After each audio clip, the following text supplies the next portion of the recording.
Ever seen one of these? Here! You did. Here! Don't get too close!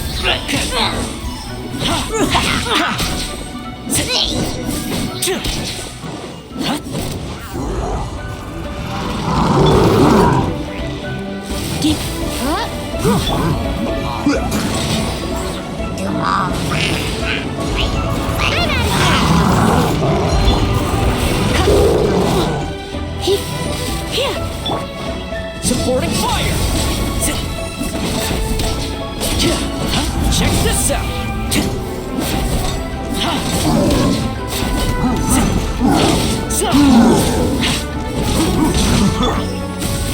Try not to enjoy this too much. This'll pack a punch. You're stuck now! Don't get too close!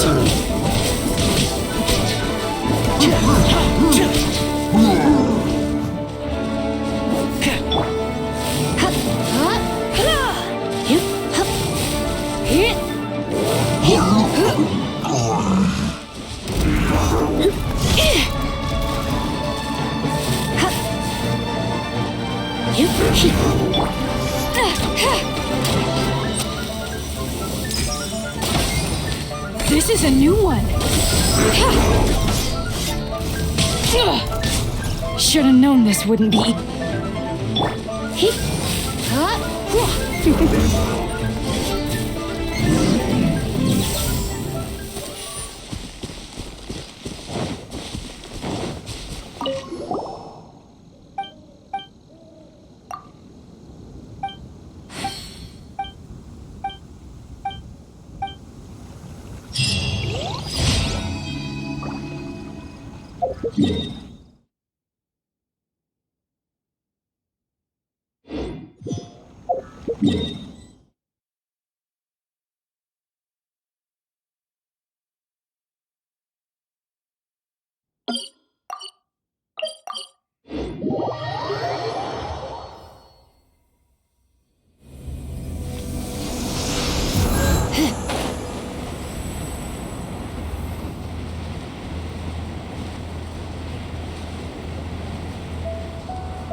Another job.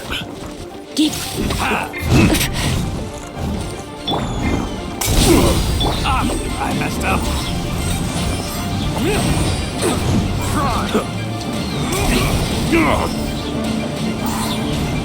Off with you.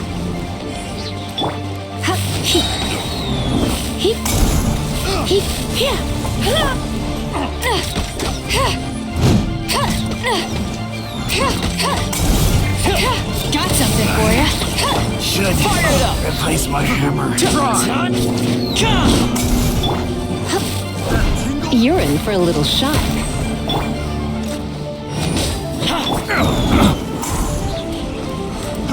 It's a fury.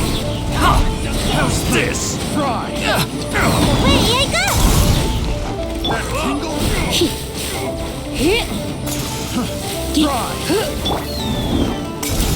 You're Stop now! Ever seen one of these? Check this out! Yep. Have a little taste. And away I go! Don't get too close!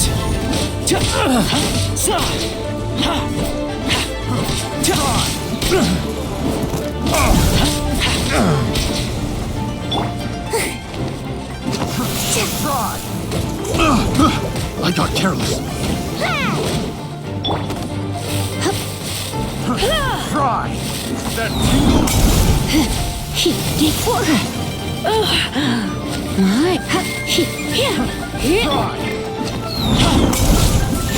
Stop it! Picked the wrong test subject. I got careless. Got something for ya. Picked the wrong test subject.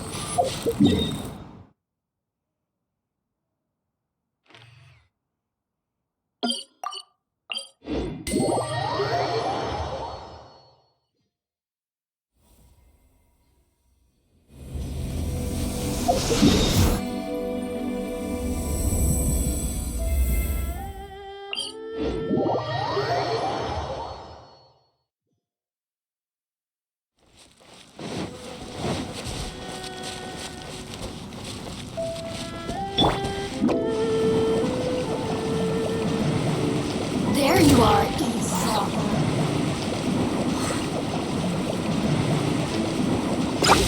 I'm out of here.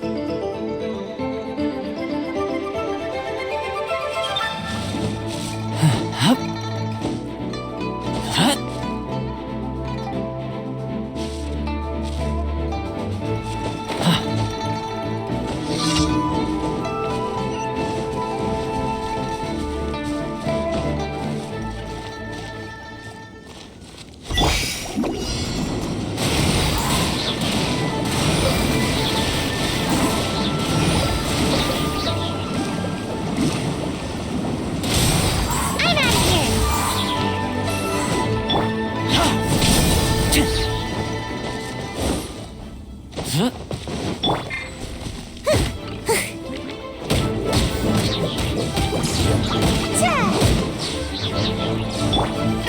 This is a new one.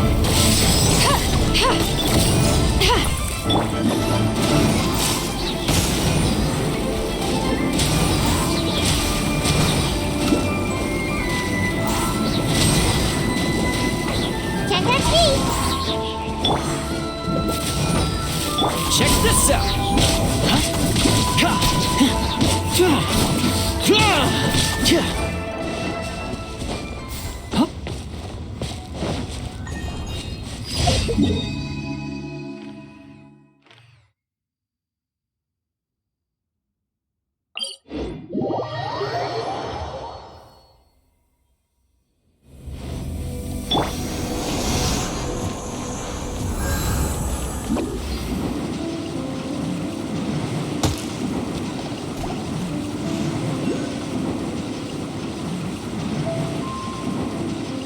And away I go.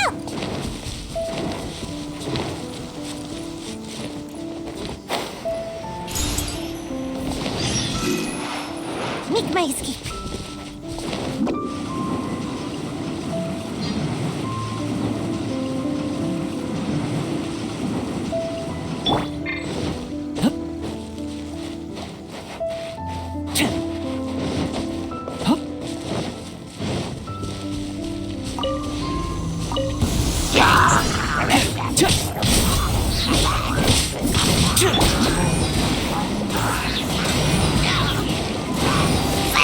Can't catch me.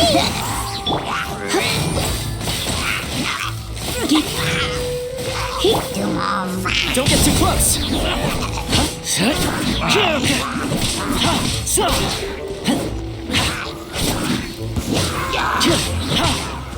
I got you covered!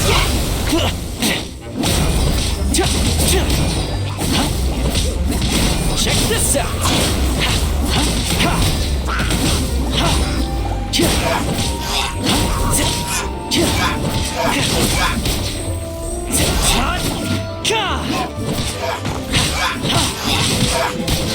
Don't get too close!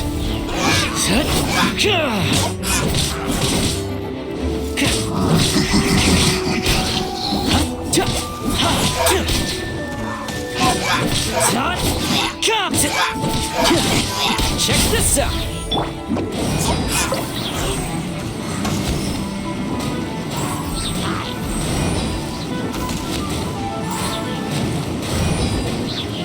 And away I go!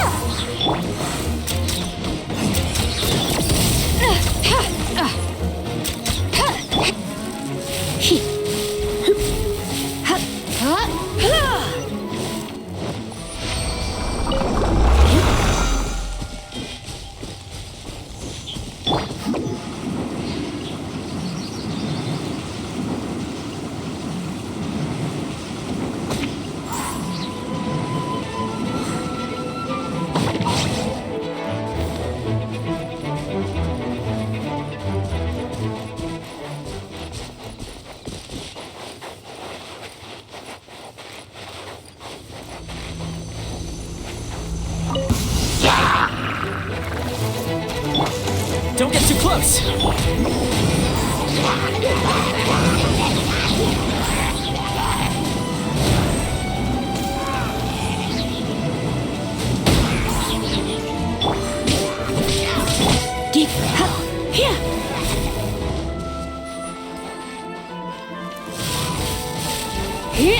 Come a little closer.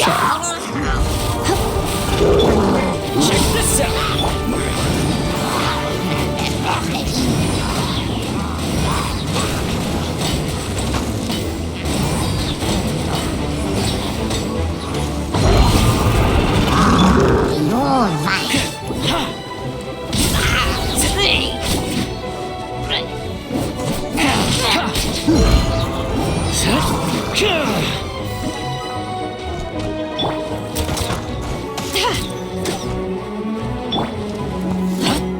Don't get too close!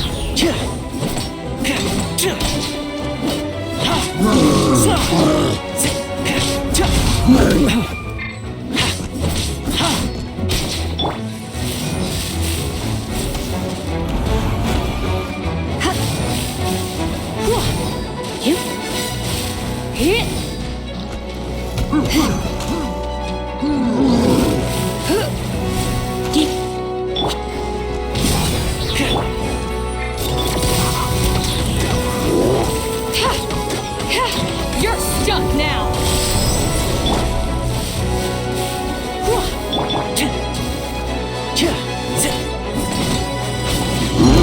Check this out!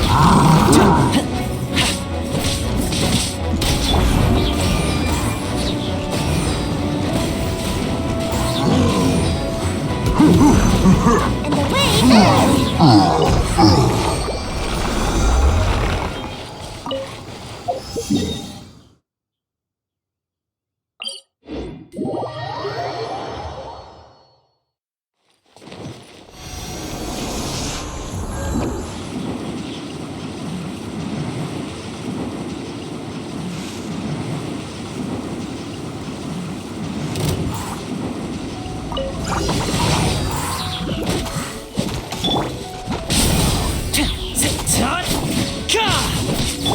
This'll pack a punch.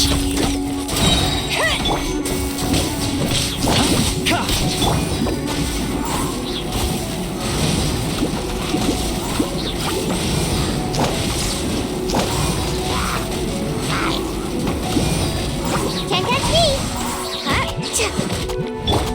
Got something for ya. Fire it up!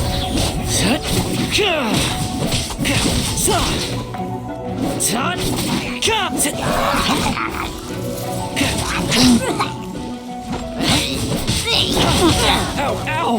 Here's backup! Check this out!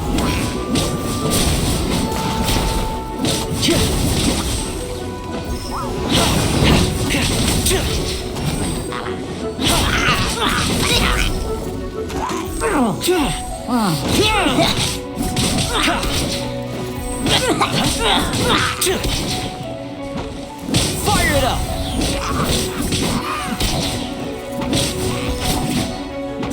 You did.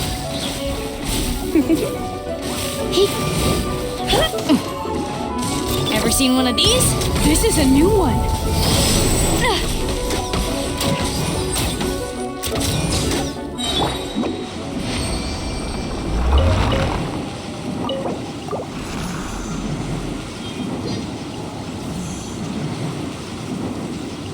And away I go!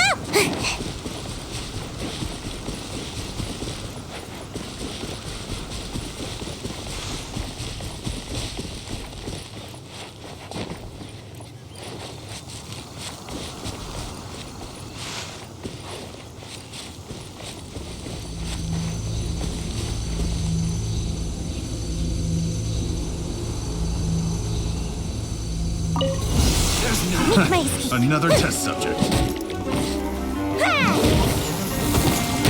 You're open!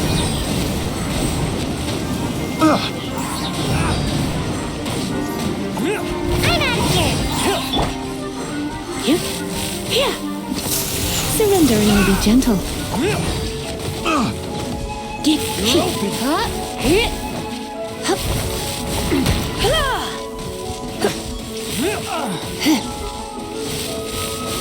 Here. Don't get too close! You're open!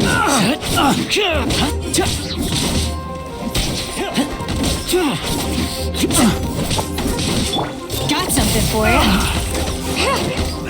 You're open!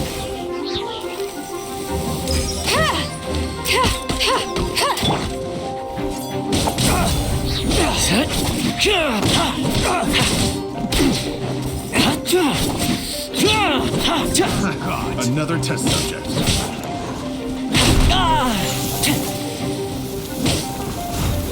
Fire it up!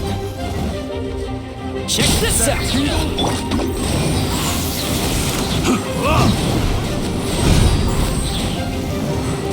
That tingle? The fury! I'm out of here! You. Come a little closer. You're in for a little shock. Fire it up! That tingle? Shit. Ever seen one of these? And away I go! That tingle? Don't get too close! I got careless.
Hunters, Love.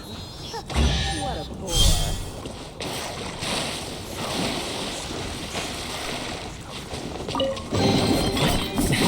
Finders keepers.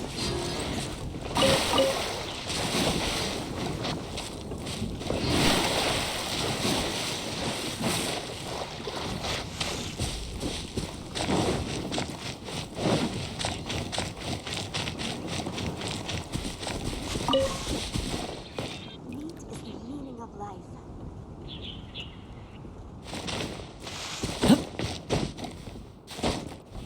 Yeah.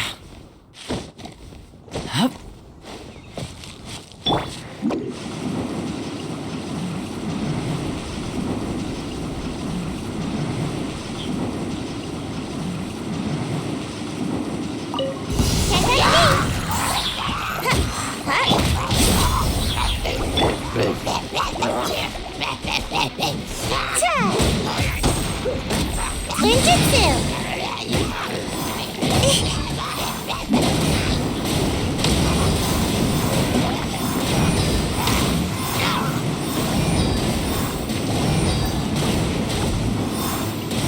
Can't touch me!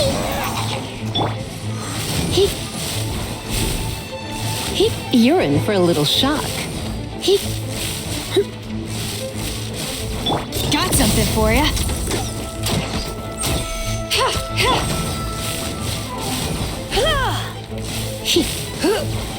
Come a little closer.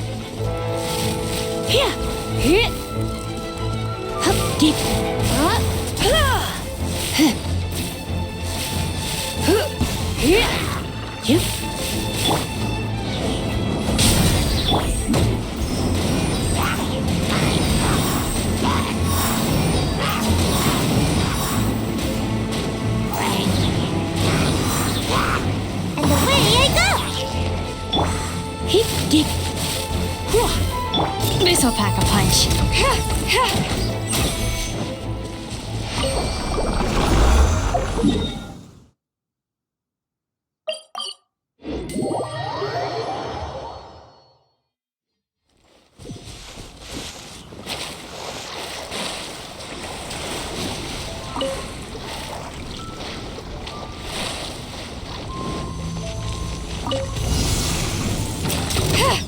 Ever seen one of these?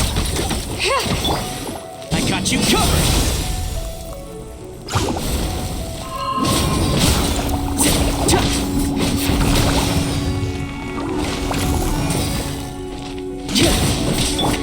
Try not to enjoy this.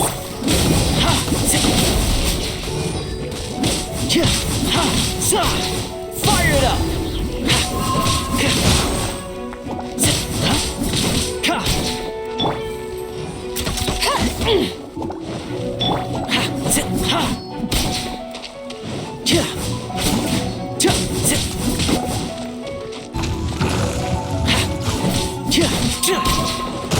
Don't get too close!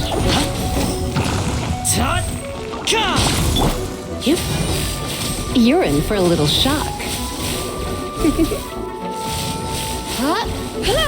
You're in for a little shock.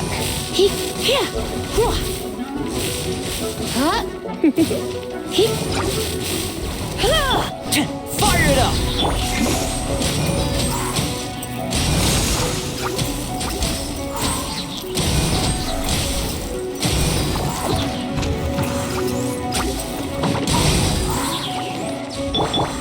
Don't get too close!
You're in for a little shock.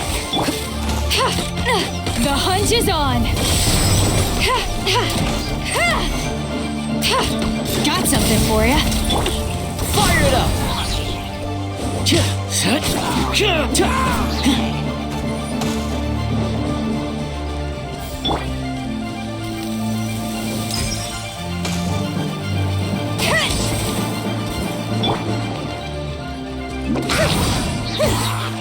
Don't get too close!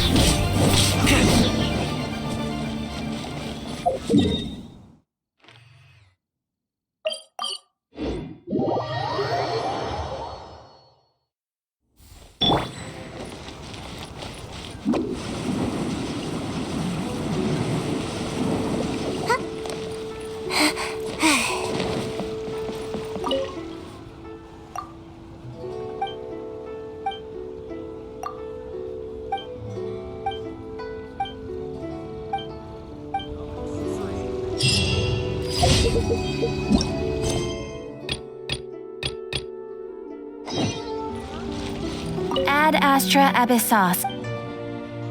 Thank you for completing today's...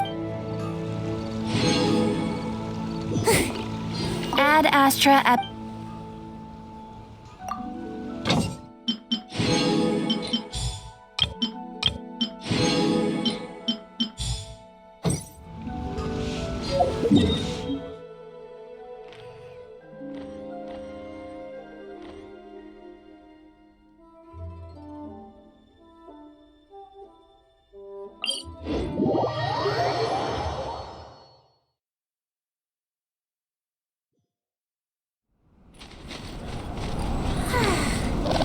It's real.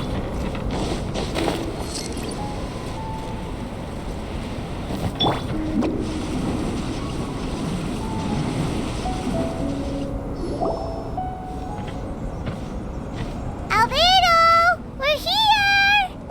Traveler, Paimon. Your faces say that perhaps you haven't turned up anything?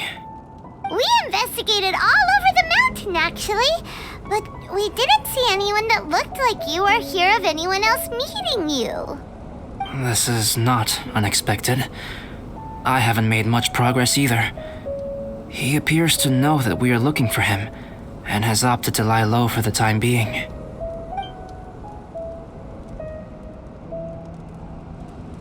Still, there is one thing I found. I discovered footprints on some parts of the mountain, and although they were a little covered by the snow, I could tell they'd been left by someone of a similar size to myself. The footprints were quite numerous, so I believe my next step will be to rule out each of the adventurers active on Dragonspine, one by one. We can help with that. We have plenty of contact with the adventurers.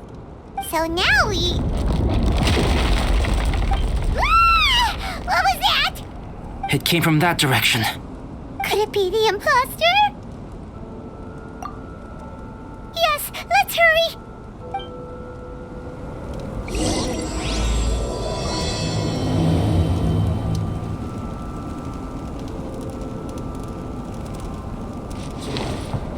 Make my escape.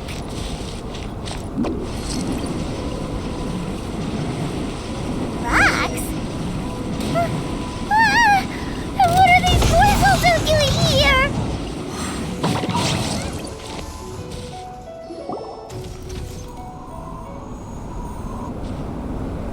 Hey! Did you see that? Did those rocks shake just now?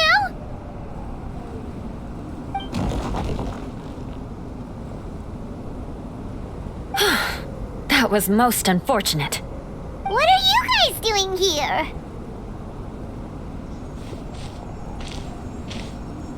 I have to agree. We've been wandering this area for days. We ran into Pallet earlier. You know, the, kind of a reckless sort of guy. You know the one? Anyway, he said he was unlucky, so I gave him some adventuring survival tips. After that, he disappeared to rejoin the training camp. Wait. Are you saying that after all this time you still haven't made it back to the base camp? Well, as you can see... That was nothing really. We just hit a few landslides and snowdrifts and took a few downhill tumbles. You know the deal. They sound like unforgettable life events to me. Anyway, you are correct. We haven't made it to the base camp yet. We have had extraordinarily poor luck over the last few days. Almost as if a sinister force has been trying to thwart our every move. Fortunately, I made advance arrangements for Gerald to remain in a safe location and conduct some basic physical training exercises. I'm sorry. I'm the one to blame for all this. I've always had bad luck and it always rubs off on everyone around me. Sorry to create so much extra trouble for everyone. I don't know what to say. Maybe this is the awesome power of fate. The scary kind, I mean. I agree. Yep, we're just used to it now. Besides, it's not like we have the most amazing luck ourselves. Really? I think you guys have way better luck than I do. Well, what can we do about that? Oh, Paimon knows! How about Paimon share some of her luck with you? You're welcome to a bit of mine too. Although if the last few days are anything to go by, it seems that You guys. Oh, thanks. With a little luck from everyone combined, we'll make it down this mountain for sure. Yeah, you bet! Let me flip a treasure hoarder insignia to test it out. All right, it's tails. The opposite of what I guessed. So you can predict your fortune this way? But why are you so happy that you got it wrong? It has two sides, so there's a 50-50 chance of me getting it correct. Luck all comes down to probability, too. So as long as I use up all the bad luck, everything else will go smoothly. Guessing wrong when I flip an insignia is one way to use up some of the bad luck. So the probability of having some good luck in the near future just got a little higher. Hey, he's making no sense at all. Why aren't you calling him out? Guys, I guessed wrong in my insignia flip, which means we should be able to make it back to camp. Paimon's not sure that's how it works. Let me try. It's this way, right? Oh! Ow! My butt! What is this shard of ice doing here? What? How truly miraculous. This is a miracle of misfortune. I don't usually believe in luck, but Bennett makes the best case for it I've ever seen. Amber, if you are ever required to partner with Bennett in your future work and you encounter anything like this again, do not take any rash action. Wait for me and I will come to support you. Huh? Yes, of course. Now that you mention it, I do feel a little tired. Trekking in the mountains has a way of wearing you out. Well, since everyone is tired, why not take a rest in my camp? Paimon's so sleepy. A nice bowl of hot soup and a good sleep would sure be welcome right now. Suddenly, I'm kind of sleepy too. Amber will fall asleep in the snow if we keep going much longer. Come on, let's move. We shall head to Albedo's camp and get some rest, take stock of our supplies, and decide how to get off this mountain.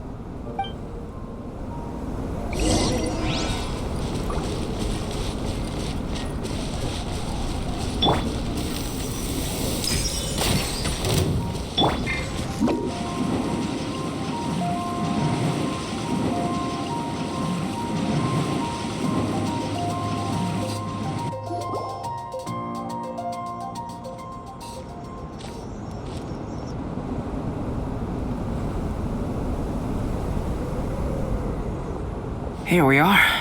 Make yourselves comfortable. Oh, I forgot. I don't have that many chairs. Please wait a moment. What's he doing? Painting? He is. He's painting a chair. Wait, alchemy can turn paintings into objects? How is this possible? My paintings are like blueprints. Alchemy simply enables me to omit the manufacturing part of the process. It's an elementary level technique. With enough research and experimentation, this same technique can even be used to create living beings. Whoa. Well, since you can magically produce chairs, can I have one with a backrest?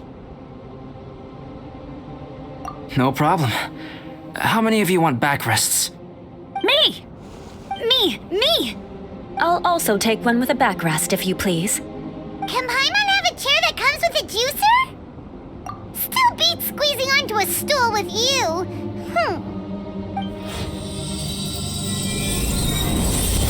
Cool, we have chairs now. This is so comfortable. Makes me want to stay the night here. You're very welcome to stay overnight if you wish. There's still some time before dinner.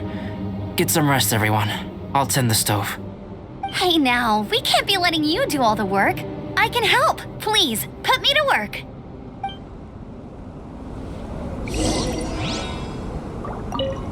Oh, pace yourself. Dinner could be a while.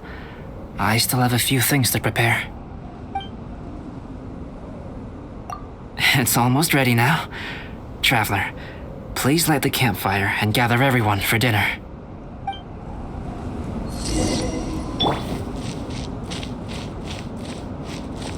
Check this out!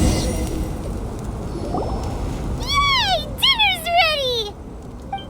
Food's ready, everyone! Come on, let's eat! I made a few dishes based on some popular Mondstadt recipes. This is no good hunter, but there should be enough to go around. Please, help yourselves. Wow, smells great.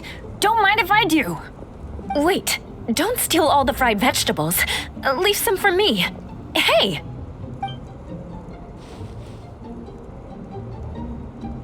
Ah, Paimon's full. What a great meal! Albedo, you're too modest. These dishes are as good as anything you'd find in a top restaurant. Are all alchemists so good at cooking? You may be onto something there. Right? Paimon thinks so too. It's his lab manner that gives it away. The kind of guy who holds a potion bottle as steady as a rock isn't the kind of guy who's gonna be slapdash with his salt and pepper. Actually, that makes a lot of sense.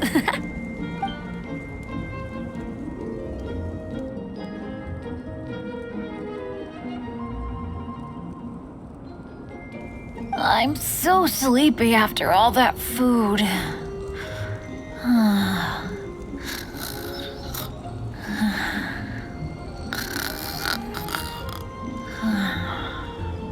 Did Bennett fall asleep sitting up? He must be totally wiped out. The way he's sleeping is so alert. I'm impressed.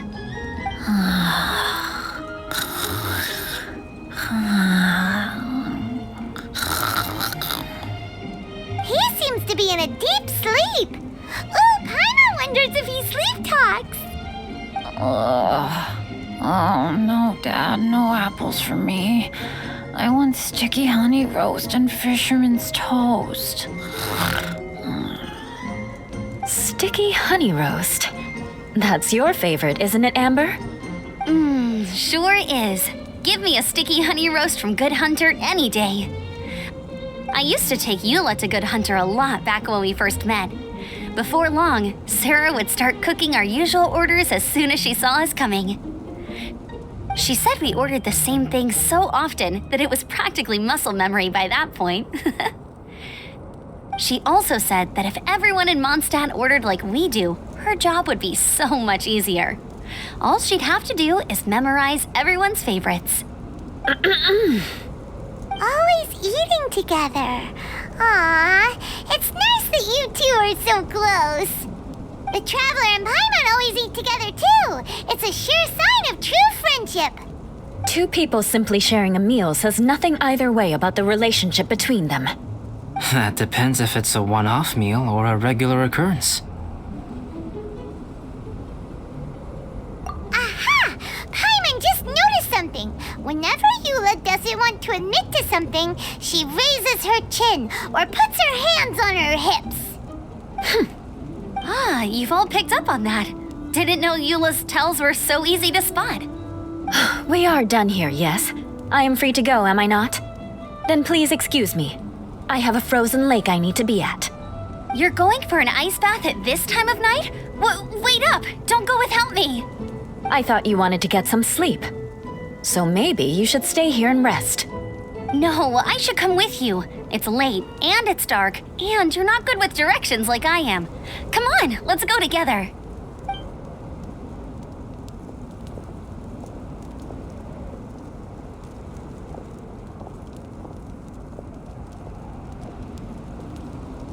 An ice bath? Whew. Rather them than Paimon. So much roast meat. Oh, hey, Dad. I'm doing all right. I'm the leader of my own adventure team now. Wow. Bennett really is a sleep talker. Okay, looks like we got some downtime now. All right, you two. Time to paint. Have you decided what to paint? Like you even need to ask. It's obviously going to be Paimon. Sure. But we should move elsewhere. We're likely to disturb Bennett's sleep if we stay here, so let's go outside. Okie dokie. All right, grab your easel, paper, brushes, and paints. Don't leave anything behind.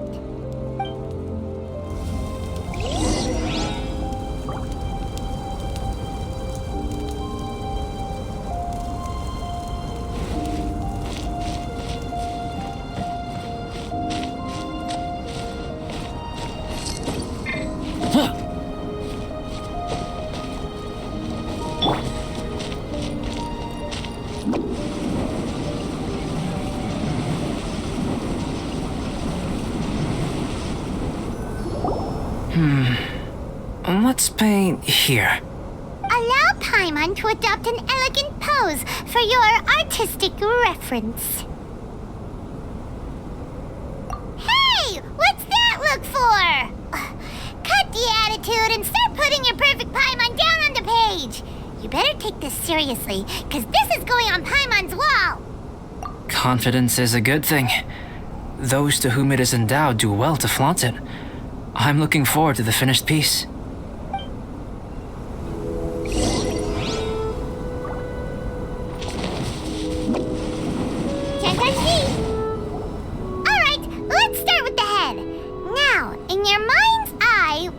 Written on Paimon's face. Huh? Is that how Paimon really looks to you? Okay, forget it. We can come back to that. Let's move on to the body. Come on, paint what you see when you look at Paimon. Paimon's starting to feel like this is not going to turn out so great. Now Paimon's getting nervous. Let me see. Let Paimon see. What is this? How could... Paimon is lost for words. The brushwork is smooth and the composition seems professional quality. You had no problems there. So what the heck happened with the face, huh? Explain that stupid expression. Explain it! Smooth, professional quality. And those eyes!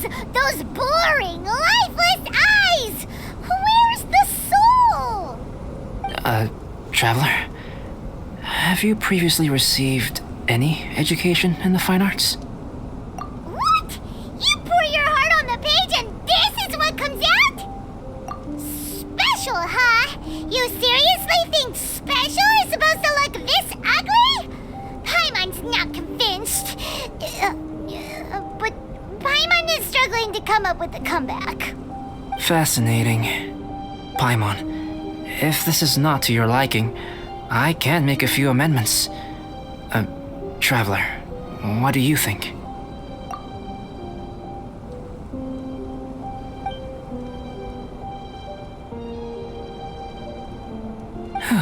All right then. Paimon, is this better? It's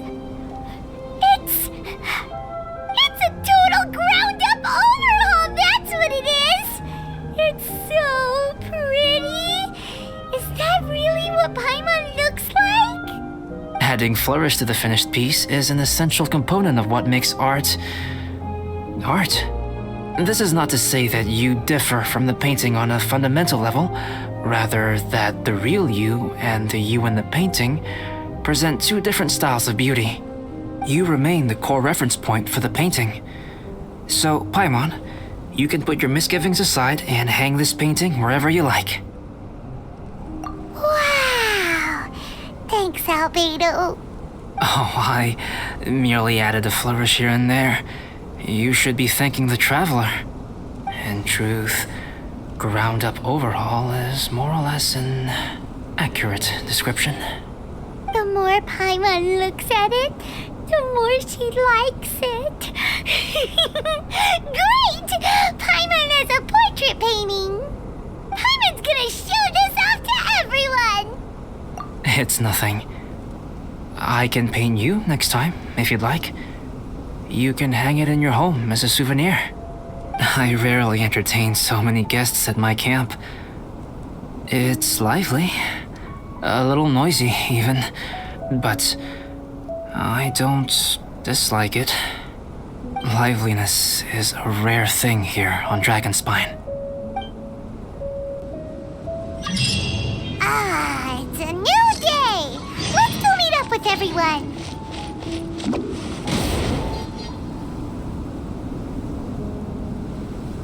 Hey, good morning!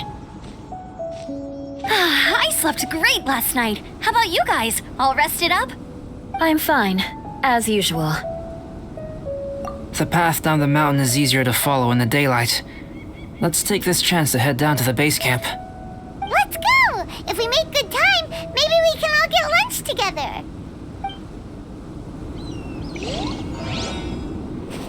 I flipped another insignia just outside the camp. Wrong again. So your bad luck is all used up. We'll be down the mountain in no time. Yeah, my thoughts exactly. Today's the day.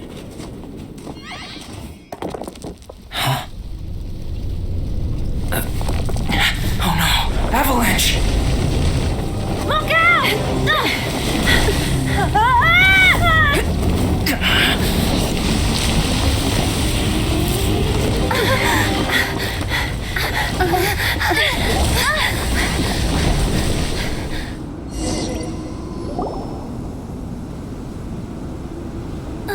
Traveler, Paimon, are you all right? Are you hurt? Paimon's fine. That's good. My arm got a little scratched up, but it's nothing serious. I'm okay, but I don't see the other two. I'm afraid the avalanche may have pushed them off the cliff. They fell down? They'll be okay though, right? I think they're both robust enough to survive the fall. But if the falling debris knocked them unconscious, and they're lying there in the freezing cold, we have to get down there and rescue them, immediately. Okay, let's move. Hang in there, guys.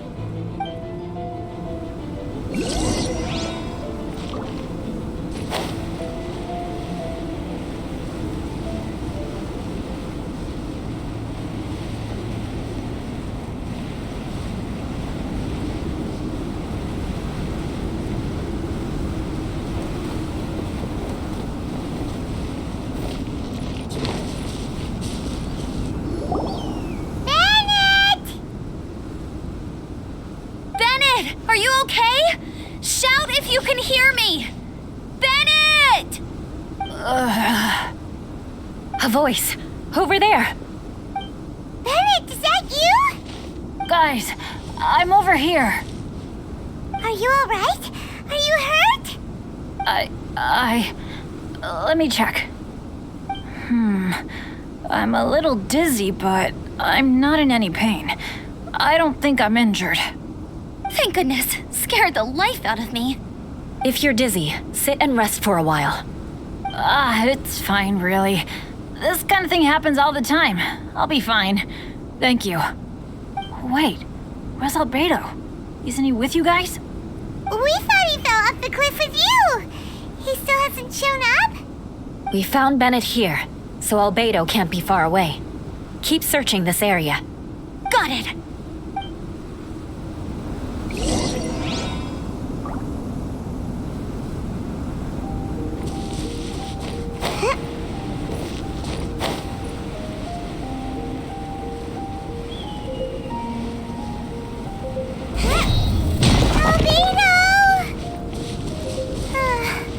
No response. Are we definitely looking in the right place?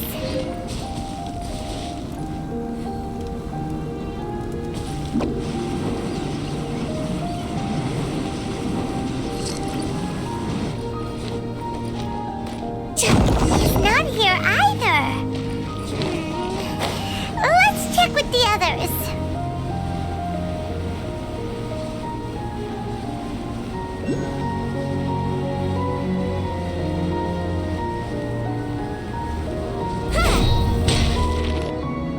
Well, any sign of him? Not a trace. Nothing from me either. Strange. We didn't have any luck either. Where could he have gone? Everyone! Albedo! Are you okay? Nothing serious. Okay, everyone accounted for. Guys, I think it's gotta be because of me. The avalanche only happened because I'm here. I guess flipping a treasure hoarder insignia isn't gonna change my luck after all. No wonder no one wants to go adventuring with me. I'm so sorry. Don't say that. I'm hardly the lucky type myself, so I'm not about to go blaming every little thing that goes wrong on you. Exactly. Besides, Dragonspine is a dangerous place. Avalanches literally come with the territory. Bad luck has nothing to do with it, okay? Traveler, what's wrong? Your face looks... Oh no, did you get hit on the head? Here. Everyone, the incident is behind us now. We should keep moving. Why do I feel that Dragonspine has become more dangerous than it used to be? I hope it's just my imagination. Our top priority now is to get off the mountain and regroup with the adventurers. Whatever further dangers this mountain has to throw at us, we must face them together. Agreed. Guys, keep your eyes peeled and watch your step. Careful does it.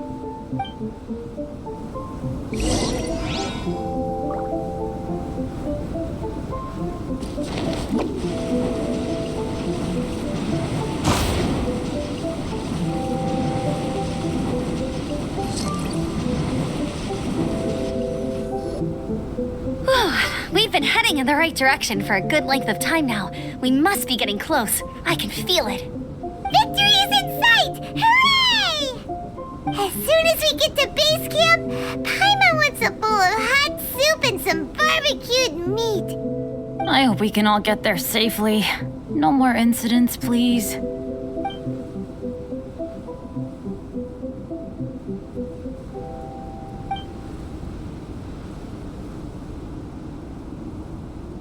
Hey, what's on your mind? You seem a little distracted. Something's up, isn't it? Are you hungry? Cold? Shall Paimon hug your head to warm you up? I don't think I've spent so much time on Dragonspine before. It sure is cold, but the view is amazing. Isn't it, Eula? Eula? Sorry, I wasn't listening. What did you say? I was just thinking. Whenever I've met up with you at Dragonspine in the past, we always stick to the same few spots. It's much more vast and beautiful here than I realized. If it were a little warmer and a little safer, I bet this place would be bustling with visitors.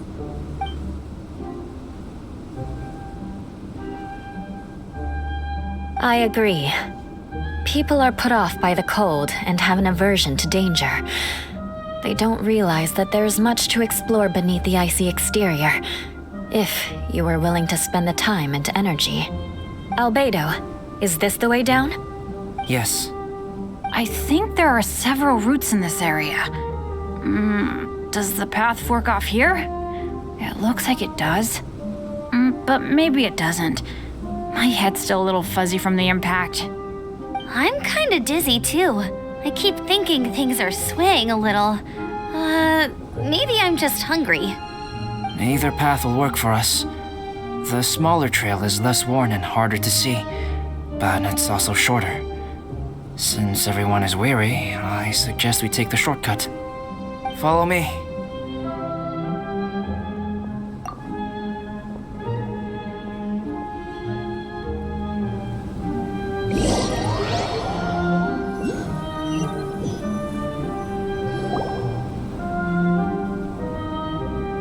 Wait.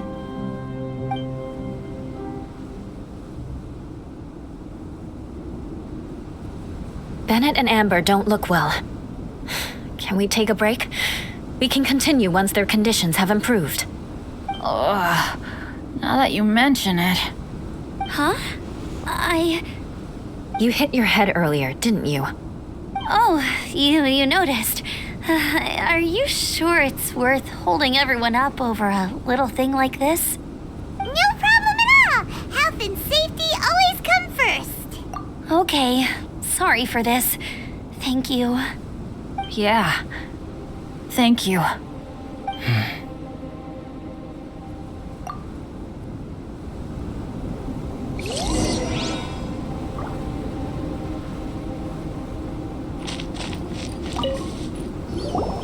Drinking some water can help with the dizziness.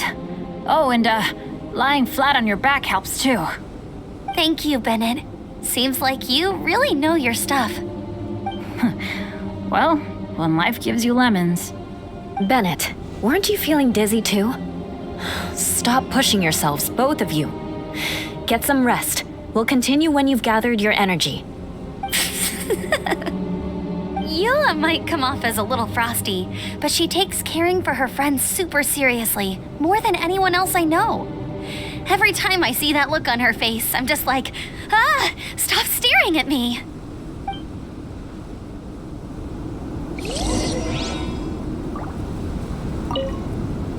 Traveler, I know what that look means.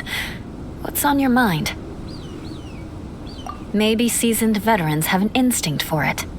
I sense it too. Something seems to have changed, but I can't confirm for sure. It could be difficult to verify.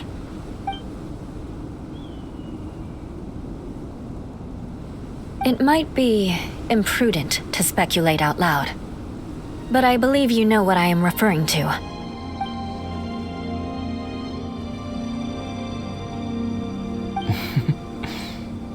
Traveler, I think...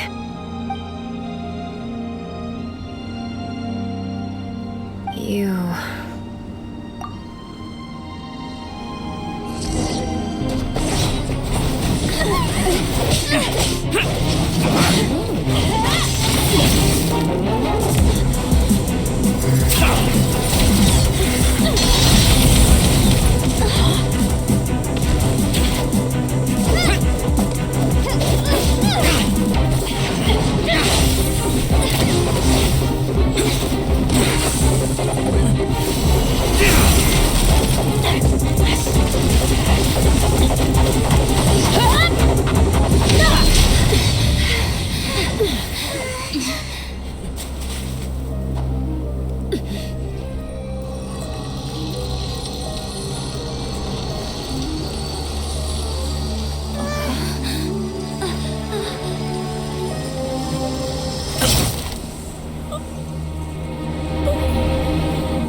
It's not over yet.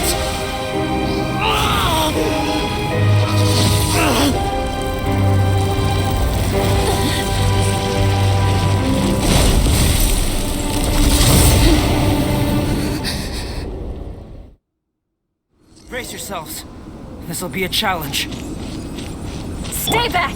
I'm going to cut this weed down to size!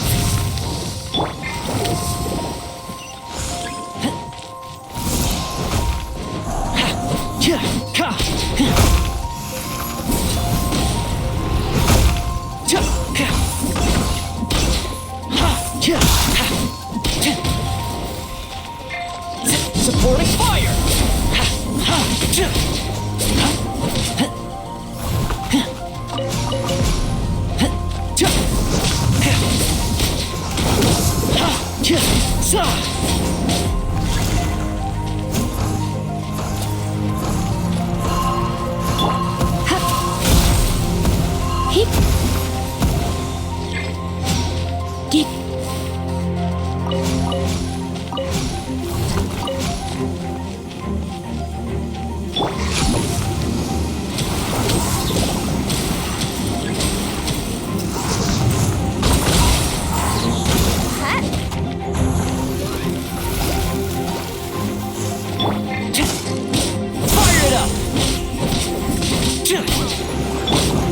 Surrender and I'll be gentle. This is a new one.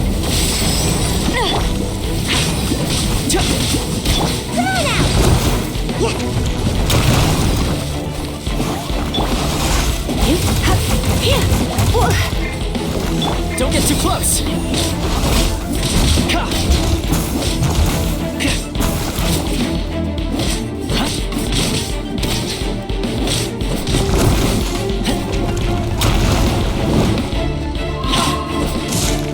Fire it up!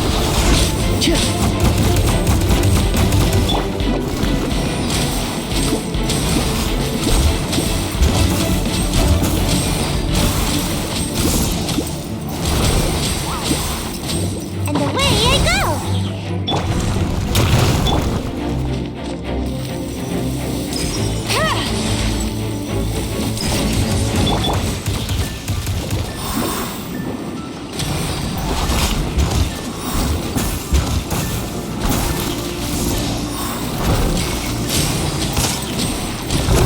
Can't touch me! Almost dodged that. Come a little closer. You've been a naughty boy. Ever seen one of these? Check this out! Here's backup!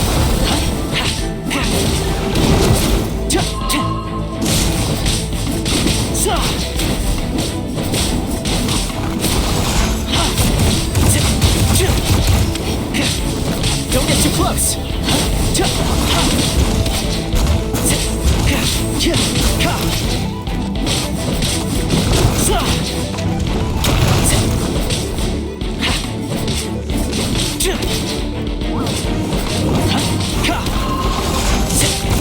Fire it up! I'm out of here! The hunt is on. I got this. Got something for ya.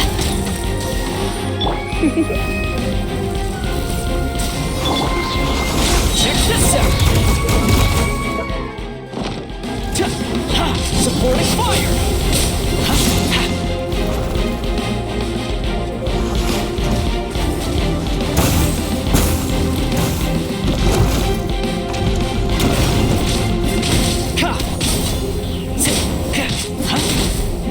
Ninjutsu! Come a little closer. Try not to enjoy this too much. This is a new one. Don't get too close!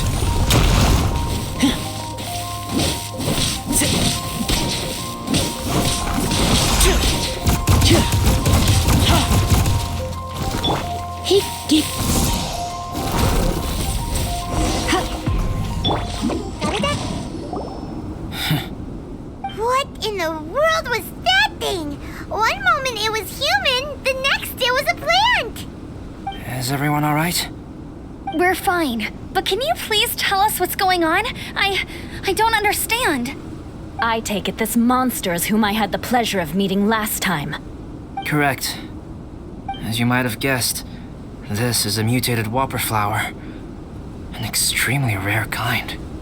But can whopper flowers turn into humans? Not typically, but conditions on Dragonspine are far from typical. Perhaps the dragon's blood seeped into the land, then was passed to the monsters via the ley lines, accelerating their rate of mutation. How could that happen? This mountain is home to the remains of Durin, the venomous dragon. If there is anywhere in the world one might expect life to do unfathomable things, it would most likely be here. Durin was an artificially created life form. Its existence is nothing short of a miracle, and proof of countless possibilities. In other words, this mountain we stand on is a cradle of life's profoundest mysteries. A vast and terrifying hotbed of possibilities. The avalanche. It must have been the work of this imposter. Agreed. All the other troubles you faced on the way down could also have been its handiwork. My guess is that it was targeting everyone that I've had contact with. Right, I forgot all about that. It's not inconceivable. But what was its purpose? Was it just trying to get rid of us? I have a preliminary hypothesis on this. Whopper flowers are masters of mimicry, and those we encounter in the wild often appear in the vicinity of the plants they impersonate. In other words, the whopper flower likely has an instinct to replicate and replace. As a plant, it will disguise itself as another plant and infiltrate the group, hiding among them for cover. The plant being imitated has no way to detect or fight back against this behavior. But when it disguises itself as a human...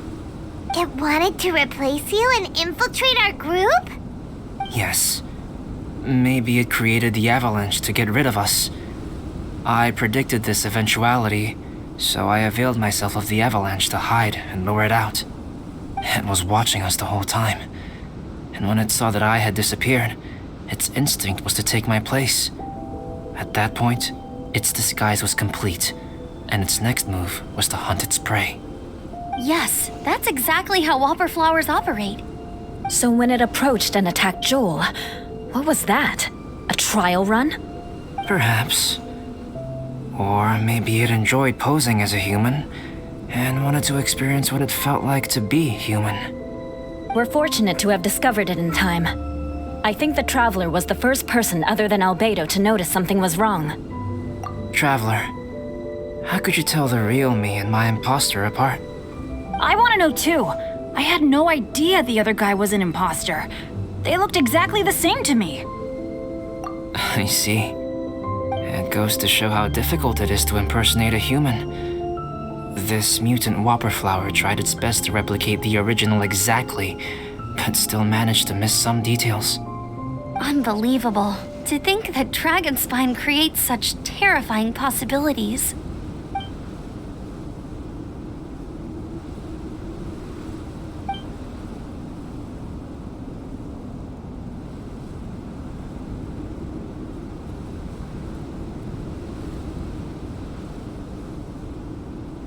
Anyway, at least we won in the end.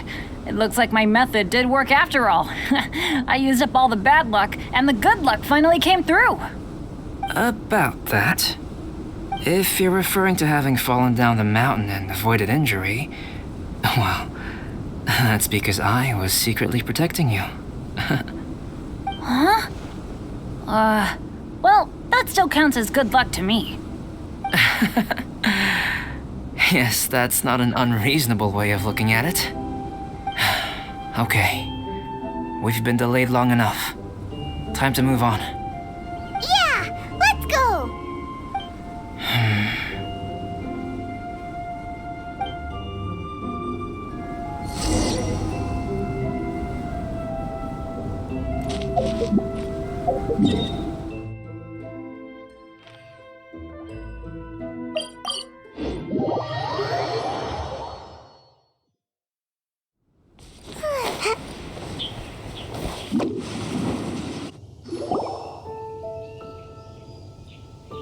Woohoo! I'm back! Cyrus doesn't seem to be here. He must have headed up the mountain. Let's wait for him here. Amber, Are you feeling better? Yep, all good now. Nothing to worry about. I don't know what I'd do without you guys. If not for you, I'd probably still be locked up in that cage. I really want to thank you all properly, but I can't think how at the moment. Huh? You must be pretty used to being on the receiving end of people's kindness by now, though, surely. You probably need it often enough given your situation. Come on, don't put it like that. Sure, plenty of people have shown me kindness before, but that doesn't mean I will ever take it for granted. No matter how many times people help me out in life, I will never forget any of them. Well, instead of repaying those who helped you, perhaps you could help others yourself. Everyone meets others in need from time to time. By choosing to be there for them, you're passing the kindness you received onto others. Yup, you're right. That's what I've always tried to do, and will always continue to do. Right. And when Cyrus gets back, I'll find some way to help him out too. This has been quite an eventful day. Yeah, it has. It's really hit me how tired I am now that I've started to relax. I need to rest. Everyone, please excuse me for a while. Yeah, I need to get some water and maybe a piece of fruit. Once I'm rested up, I need to get back to being an instructor again. Well, it looks like the curse of the mountaineers who couldn't get off the mountain is finally broken. Feels like an action-packed chapter has come to a close. Shall we find somewhere to rest and chat too? Why not? Then please, come with me. You sensed something too, didn't you? Then let's go. Huh? Are you going back to your camp again? Paimon thought maybe we could talk here. Okay. Might as well come with you. Good. Shall we set off right away?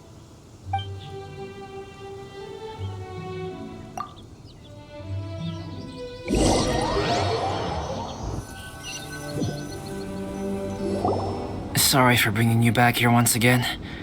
Some topics are best discussed in private. Is this about the imposter? That's right.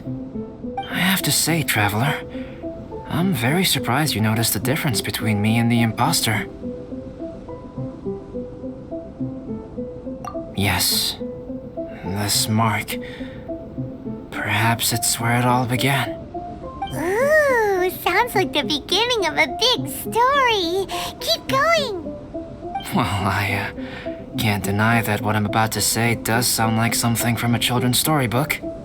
So, what do you think this diamond-shaped mark means? A tattoo? A crest? Something else? No. Consider it a birthmark. Have you ever seen an intricate glass ornament and wondered how it was made? Well, one method for crafting with glass is a technique known as glassblowing. Glassblowing is not a widely known art in Teyvat. For this reason, glassware made in this way is usually very expensive. As the name implies, glassblowing involves blowing air into a hole, much like blowing up a balloon. This type of glassware is known for having a pontil mark at the point where the blowpipe was inserted, where the hole was sealed at the very end. This mark is a sign that the item was crafted by a human hand. Sounds kind of amazing. It is a wondrous and beautiful art form. Alice says that these marks are seen as proof of the maker's fine handiwork, the only flaw in an otherwise perfect work of art. My mark is something similar to this. The difference between synthetic and natural life lies in the directional flow of the life force. The energy of a natural life form flows out from within. That's why flower buds bloom and curled leaves unfold. And it's the very reason we watch and wonder at blossoming flowers. Creating life artificially, on the other hand, involves, to a certain extent, the introduction of an external source of energy into the embryonic life form. When the hole where the life force was infused is sealed at the end, It leaves a mark not dissimilar to the pontal mark in blown glasswares. The alchemical substance drips and spreads out in all directions, resulting in this rather ingenious diamond shape. Wow! So that's where it came from. This mark is a sign of my artificial origins, and proof of my imperfection as a human. I presume that the impostor intentionally avoided replicating this mark, so as not to become less than perfect himself. You are fundamentally different from other people. I have few qualms about sharing my secrets with you. Just as Paimon said, it all sounds like a story. Even if you were to tell anyone else, they would regard it as nothing more than a tall tale. The transcendent and miraculous are not the only things to which human beings aspire. They pursue the everyday, the ordinary, to a far greater extent than I would have ever imagined. People like to believe that those who are thoroughly different from themselves could only ever exist in stories. It makes things much easier. Or, in other words, all of the unfathomable things we've seen recently would make good material for a novel. I have friends who write novels. If they wrote this story, it'd probably be even more complex. Making up stories is easy. Even Paimon can do that. Oh, I didn't know you had that kind of talent. Paimon's the best guide into that. Making up stories is a piece of cake. In that case, how about we have a storytelling contest? We can base our stories on the events of the last few days. Sounds great! But we still have to help out the Adventurers Guild. I understand. Creativity is something that cannot be rushed. Take your time, and come back when you have found some inspiration. We'll see whose story is more compelling. Deal! Okay, we'll regroup with the Adventurers Guild for now. Sure.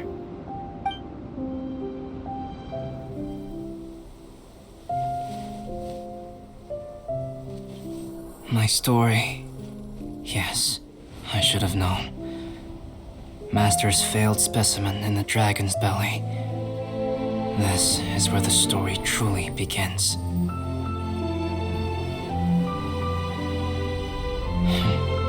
If we switched places, if you were the survivor, then as the abandoned experiment, the failure of the primordial human project, I'd want to replace you too. I would replicate your appearance, study your alchemy, and create miraculous life forms to divert your attention. I would wait for the right moment, then dispose of you in the Traveler, the sole person to have known your secret. And then, I could finally experience the joy of being brought into the world.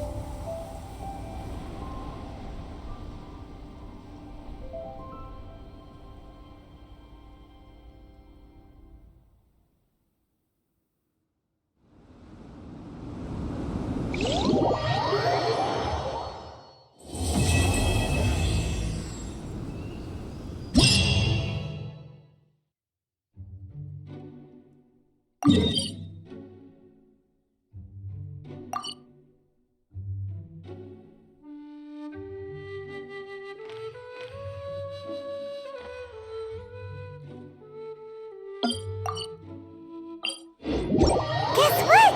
Paimon's story is finished. Let's go see Albedo again.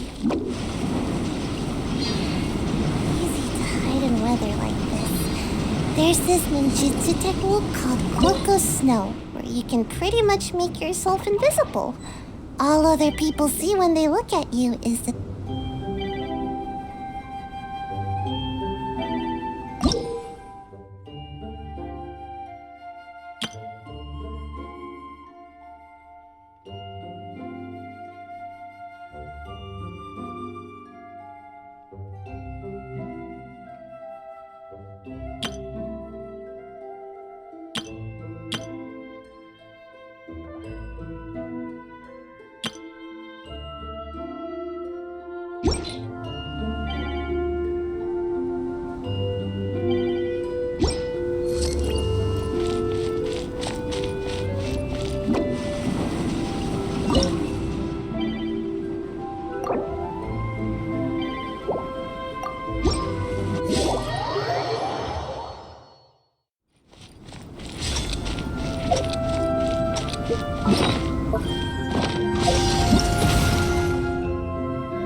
Check this out!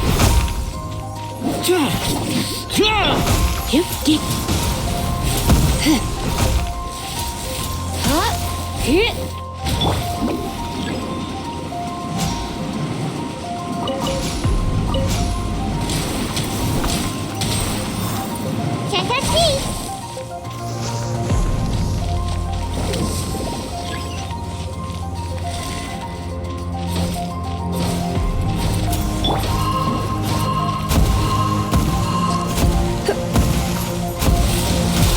Don't be such a brute.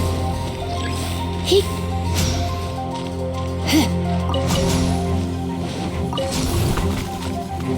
He...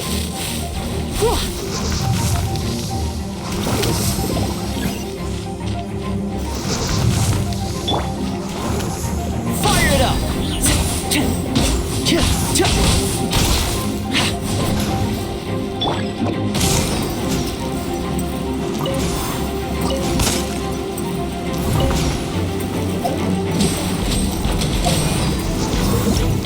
I'm out of here! Almost got away.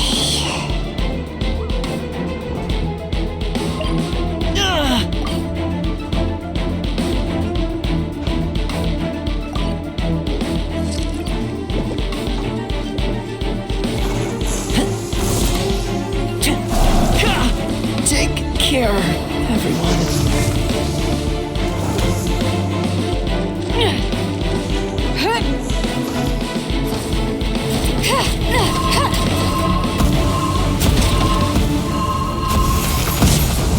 I'm down.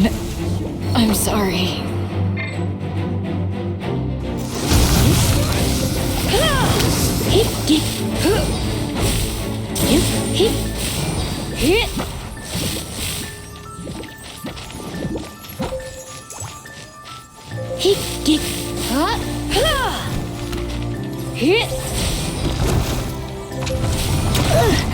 I knew I should have stayed home.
And away I go!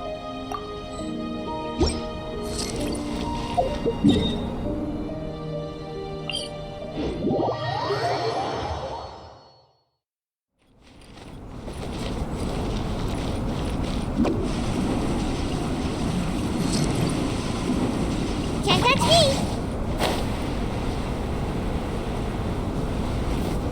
Make my escape.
Albedo!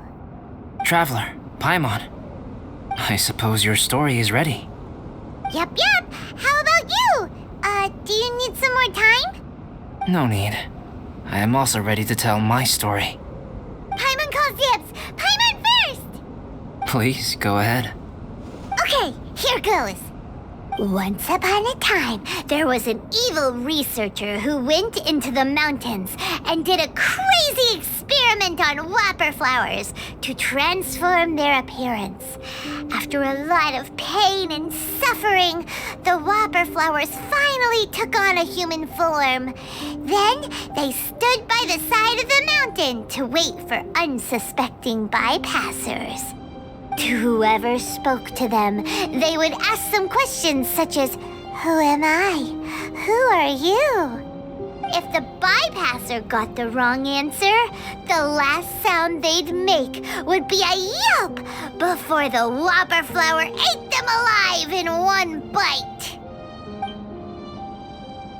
Ooh, truly frightening. What the? You two aren't scared at all! Don't go nitpicking, okay? If you didn't like the story, go write your own!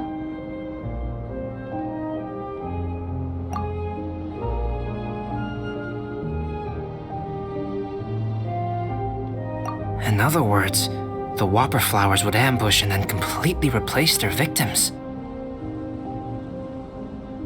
And then what? Go back to where the person lives? Enter their home? Eat their whole family? Paimon made up this story, but now Paimon's the one who's scared by it. It's a good story. Oh, may I write it down?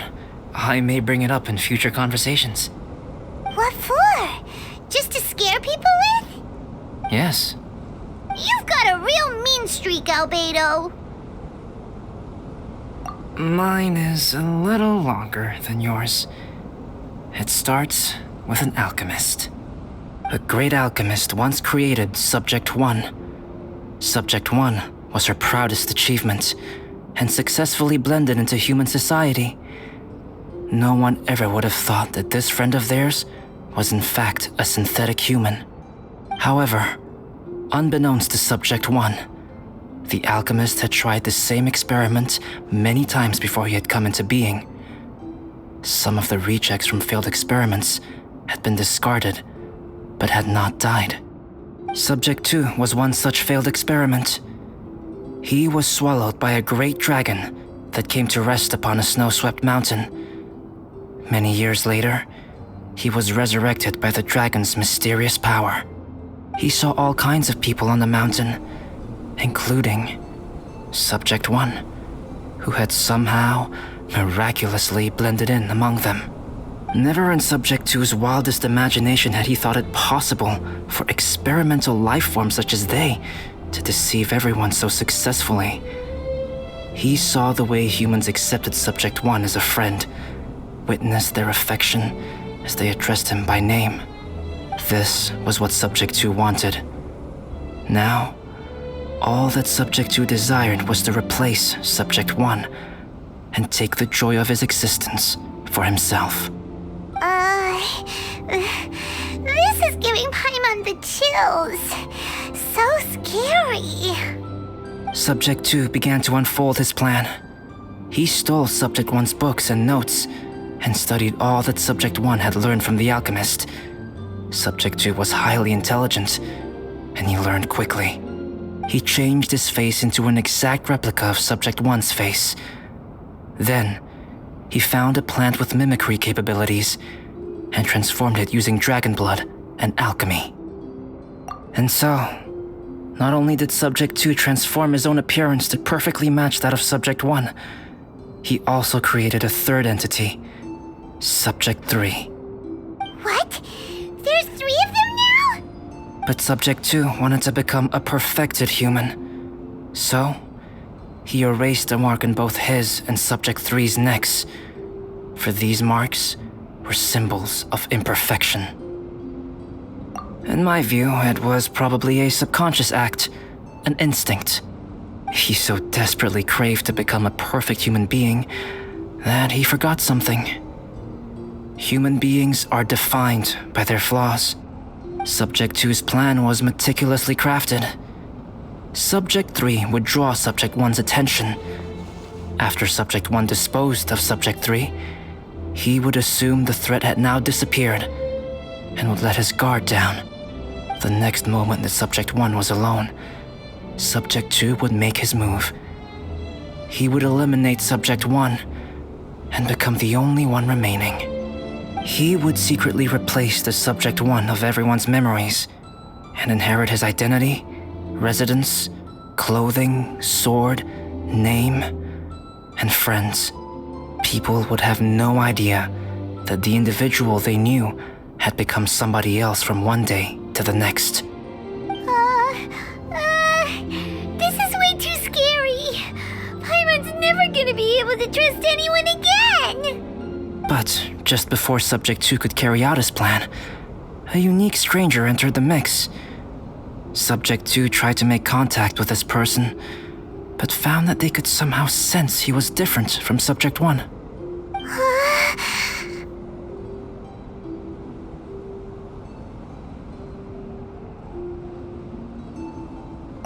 What's wrong?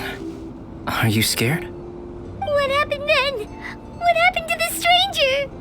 He became a new stage in Subject 2's plan. One more person that Subject 2 had to dispose of. It's as if there were 3 identical roses in a garden. Only one of the 3 was a fine specimen, while the other 2 were defective specimens that bore poisonous thorns. In all the world, only the gardener who tended to them could tell which was the good specimen. People do not like poisonous plants. Only a perfect rose can fetch a high price. If the inferior specimens wanted to conceal the fact of their worthlessness, they would have to take the gardener out of the picture, using their poisonous thorns. This is exactly what Subject 2 was thinking. So, he hid in the shadows and waited patiently. Maybe soon, he would get his chance to become truly human.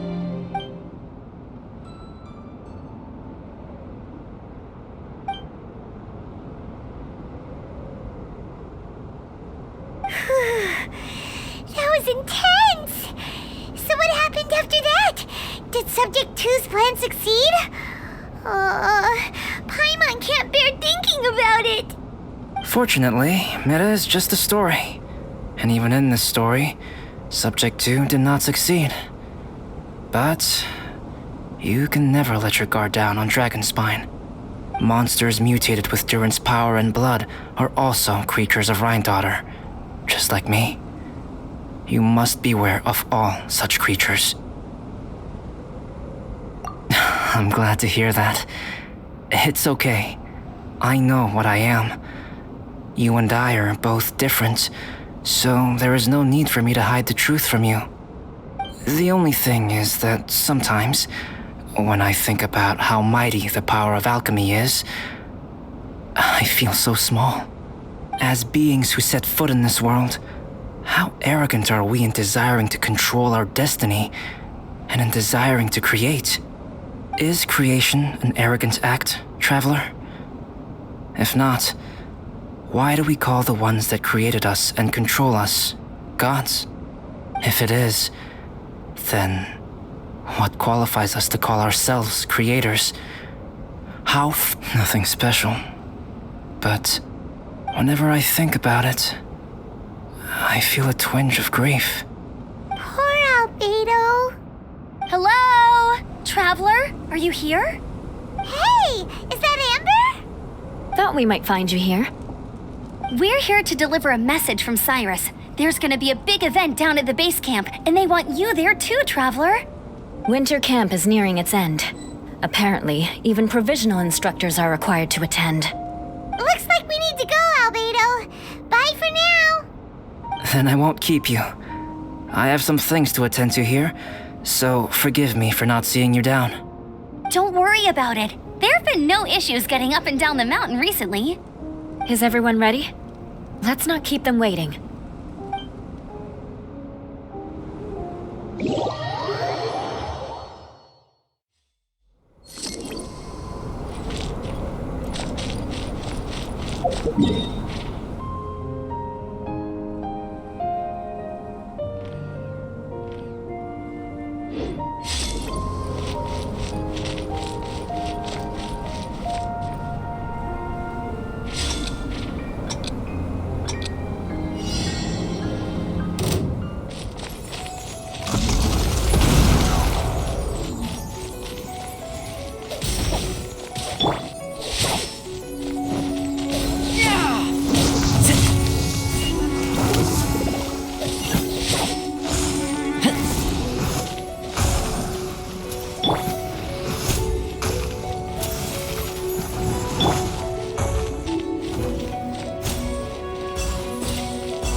Don't get too close!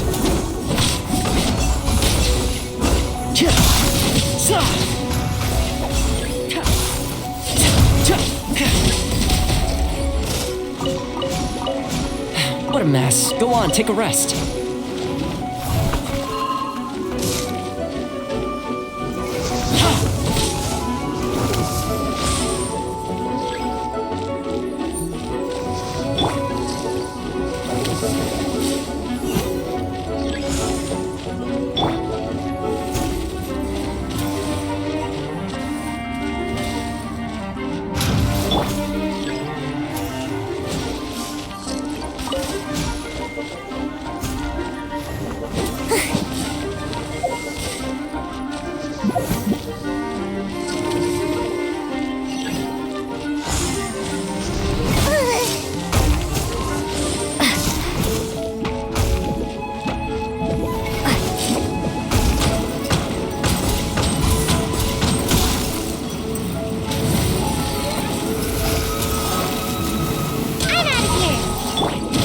What a mess. Go on, take a rest.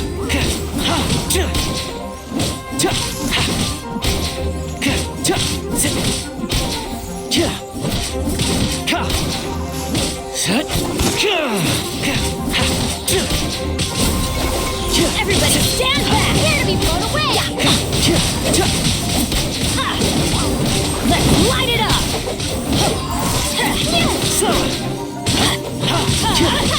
Out of the way! Fire it up! Here's backup! Teamwork is dreamwork! Let's light it up!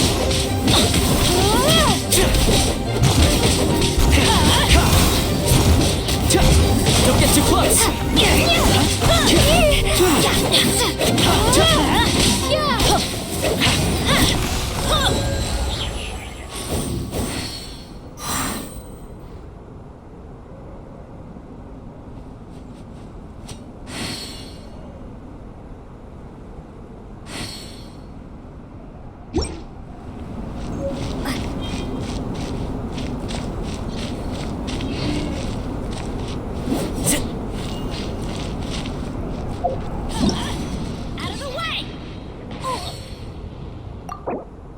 Don't despair. I'm here to help.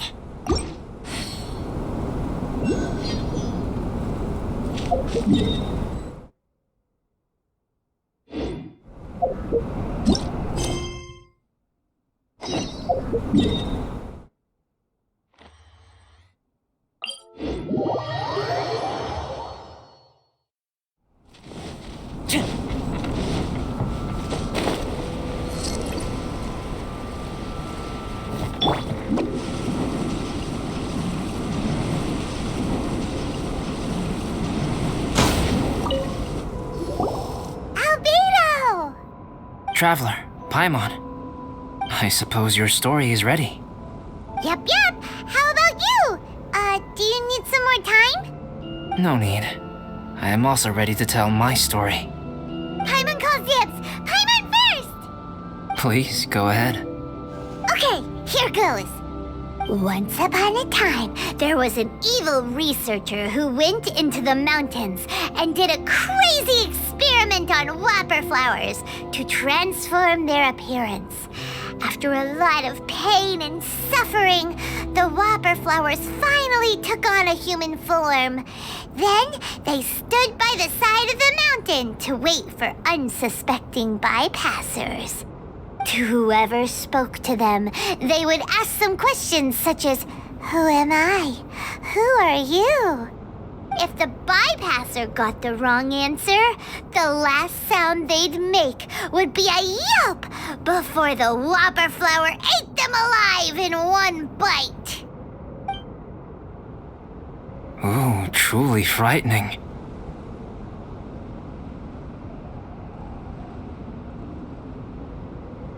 What the? You two aren't scared at all! Don't go nitpicking, okay? If you didn't like the story, go write your own!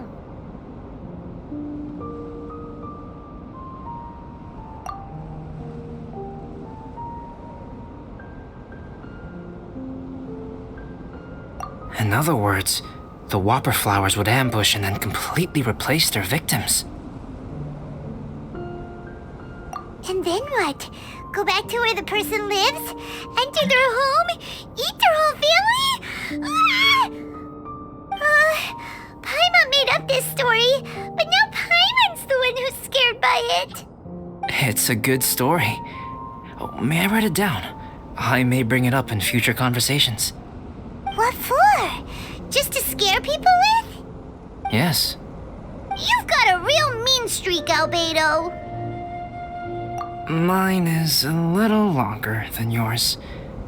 It starts with an alchemist. A great alchemist once created Subject 1. Subject 1 was her proudest achievement, and successfully blended into human society. No one ever would have thought that this friend of theirs was in fact a synthetic human. However, unbeknownst to Subject 1, the alchemist had tried the same experiment many times before he had come into being. Some of the rejects from failed experiments had been discarded, but had not died. Subject 2 was one such failed experiment. He was swallowed by a great dragon that came to rest upon a snow-swept mountain. Many years later, he was resurrected by the dragon's mysterious power. He saw all kinds of people on the mountain, including Subject 1, who had somehow miraculously blended in among them. Never in Subject 2's wildest imagination had he thought it possible for experimental life forms such as they to deceive everyone so successfully. He saw the way humans accepted Subject 1 as a friend, witnessed their affection as they addressed him by name. This was what Subject 2 wanted. Now, all that Subject 2 desired was to replace Subject 1 and take the joy of his existence for himself. This is giving Paimon the chills. So scary. Subject 2 began to unfold his plan. He stole Subject 1's books and notes and studied all that Subject 1 had learned from the alchemist. Subject 2 was highly intelligent, and he learned quickly. He changed his face into an exact replica of Subject 1's face. Then, he found a plant with mimicry capabilities and transformed it using dragon blood and alchemy. And so, not only did Subject 2 transform his own appearance to perfectly match that of Subject 1, he also created a third entity, Subject 3. What? There's 3 of them But Subject 2 wanted to become a perfected human. So, he erased a mark on both his and Subject 3's necks. For these marks were symbols of imperfection. In my view, it was probably a subconscious act, an instinct. He so desperately craved to become a perfect human being that he forgot something. Human beings are defined by their flaws. Subject 2's plan was meticulously crafted. Subject 3 would draw Subject 1's attention. After Subject 1 disposed of Subject 3, he would assume the threat had now disappeared and would let his guard down.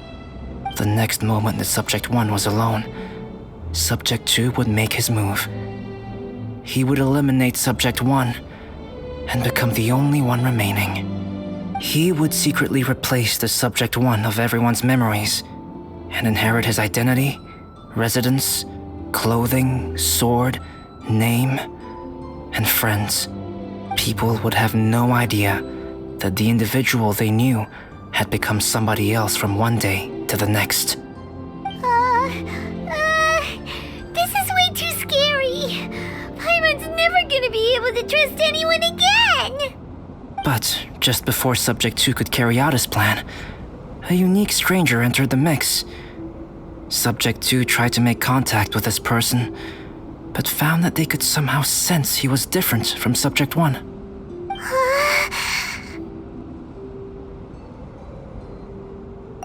What's wrong? Are you scared? What happened then? What happened to the stranger? He became a new stage in Subject 2's plan. One more person that Subject 2 had to dispose of. It's as if there were 3 identical roses in a garden.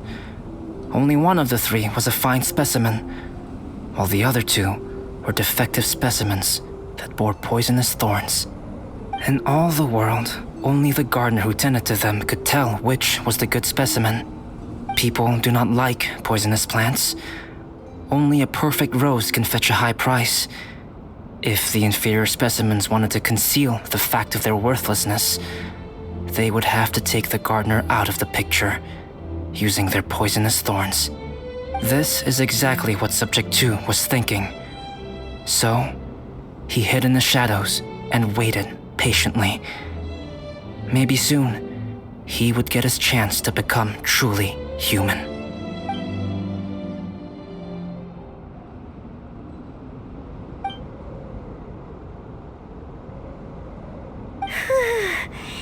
That was intense! So what happened after that? Did Subject 2's plan succeed? Paimon can't bear thinking about it! Fortunately, it is just a story. And even in this story, Subject 2 did not succeed. But you can never let your guard down on Dragonspine. Monsters mutated with Durin's power and blood are also creatures of Rhine-Daughter, just like me. You must beware of all such creatures. I'm glad to hear that. It's okay. I know what I am. You and I are both different, so there is no need for me to hide the truth from you. The only thing is that sometimes, when I think about how mighty the power of alchemy is, I feel so small. As beings who set foot in this world, how arrogant are we in desiring to control our destiny and in desiring to create? Is creation an arrogant act, traveler? If not, why do we call the ones that created us and control us gods? If it is, then what qualifies us to call ourselves creators? How far? Nothing special. But whenever I think about it, I feel a twinge of grief. Poor Albedo. Hello? Traveler, are you here? Hey, is that Amber? Thought we might find you here. We're here to deliver a message from Cyrus. There's gonna be a big event down at the base camp, and they want you there too, Traveler. Winter camp is nearing its end. Apparently, even provisional instructors are required to attend. Looks like we need to go, Albedo. Bye for now. Then I won't keep you. I have some things to attend to here, So forgive me for not seeing you down. Don't worry about it. There have been no issues getting up and down the mountain recently. Is everyone ready? Let's not keep them waiting.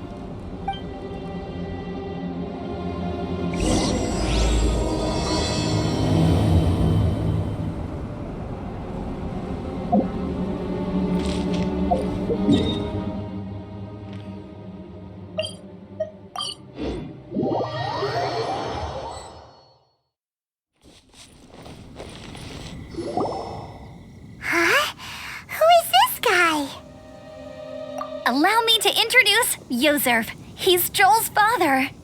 Dad, this is that traveler I was telling you about. The traveler's helped me out loads in the past, and this time we even built a snowman together. Joel has told me everything about you. I can't thank you enough. Wow! This is amazing! Wait a second. Why is Cyrus discreetly wiping tears away? And what is Pallid doing here? Pallid is the hero of the hour this time. Go on, Pallid. Tell us what happened in your own words. Okay. The weather was fine on that fateful day, and I had a feeling that Lady Luck was smiling down on me. So I trusted my gut and set off to explore somewhere new, somewhere dangerous. Because where there is great danger, there is also great treasure. Why does this sound so hard to believe? But I had only been away from the group for a short while when I fell down a slope and just started rolling. Uh-oh. Did my bad luck rub off on him when we ran into each other on the mountain? The place I fell to was somewhere I didn't recognize, and I'd sustained a few injuries. I remember thinking to myself, this is the worst luck I've ever had in my whole life. Then I met Yozerv. He'd heard the sound of me falling and came out to see what was going on. Huh?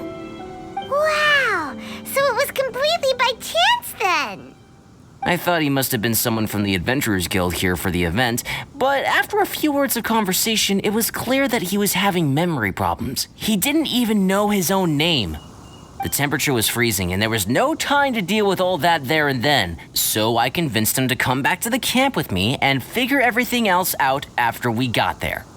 We got back to the camp, ran into Joel, and the moment he saw him, he froze for a second with this completely stunned expression on his face, and then he started crying out, "Dad! Dad!" That's when Yozerv suddenly started to remember. My memory has still not fully recovered, but Joel and his mother, they are the only ones that I will not, no, that I cannot forget.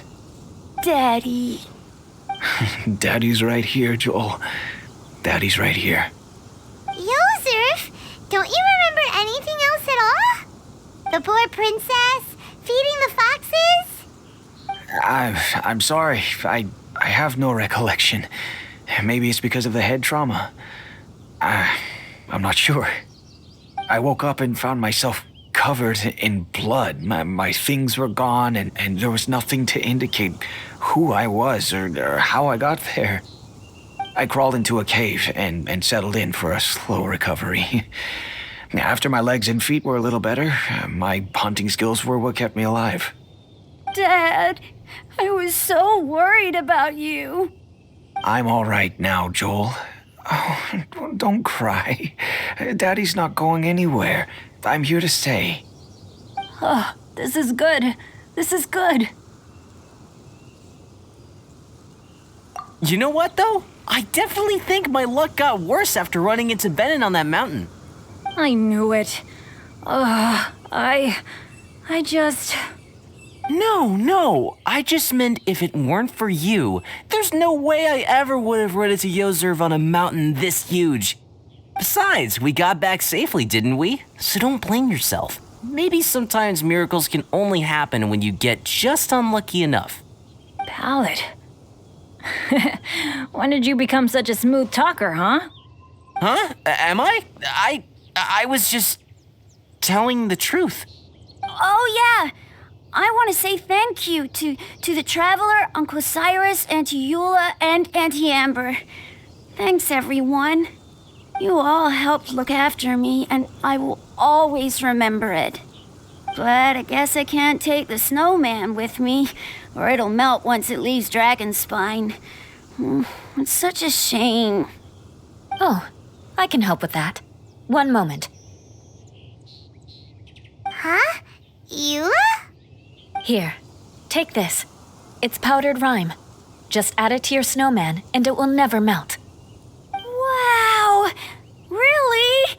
Oh, this is awesome! You're the best, Auntie Eula! Dad, I have an unmeltable snowman now! How cool is that? How can I ever repay you all? Thank you all. Thank you from the bottom of my heart. Dad, I want to go move the snowman. Can we do it now, please? Okay, I'll be leaving with Joel now. I'm sure I'll see you all another day. Very well, very well. It's time for Pallet and I to have another discussion concerning his breaches of adventurer discipline. Huh? But Cyrus, I think I kind of made up for my mistakes this time, you know? See you guys! Oh, I made this for you and Amber. Think of it as a winter souvenir. Are you sure? This must be really important to you. Come on now, just take it. No need to make such a fuss. Wow!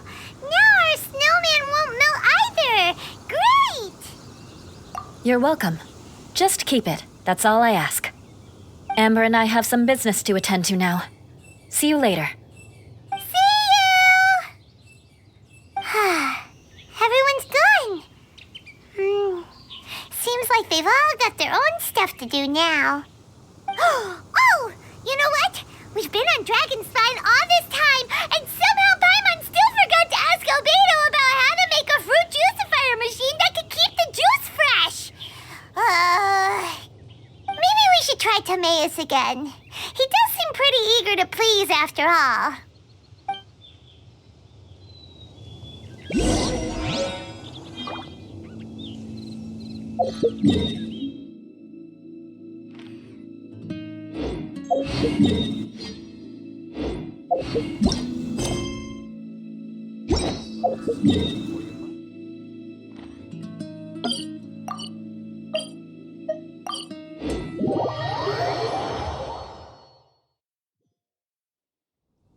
Love it when the weather's like this.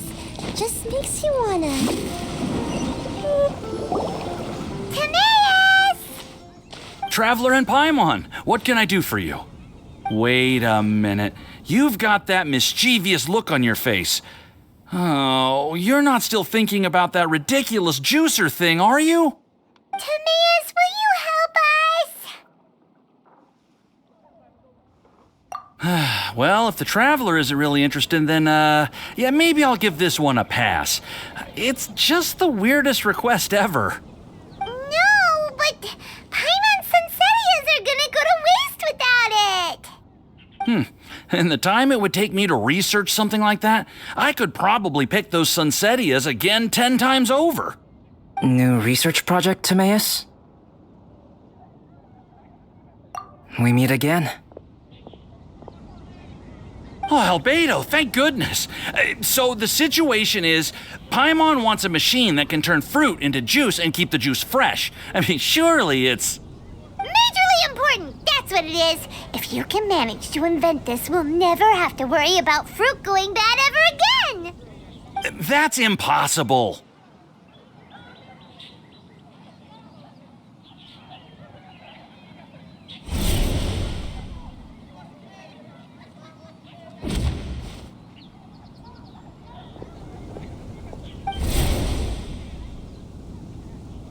Turning fruit into juice is not hard, but keeping it fresh is more difficult.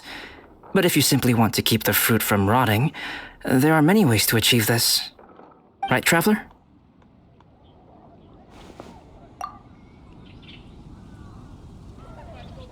What about his neck? What's wrong? Is there something on my neck? From the look on your face, it's as if you thought I just played a practical joke on you that was in exceedingly poor taste.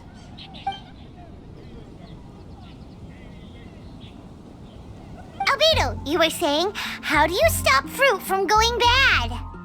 Well, one way would be to bury your fruit on Dragonspine, where the snow never melts all year round. But then Paimon won't be able to eat them!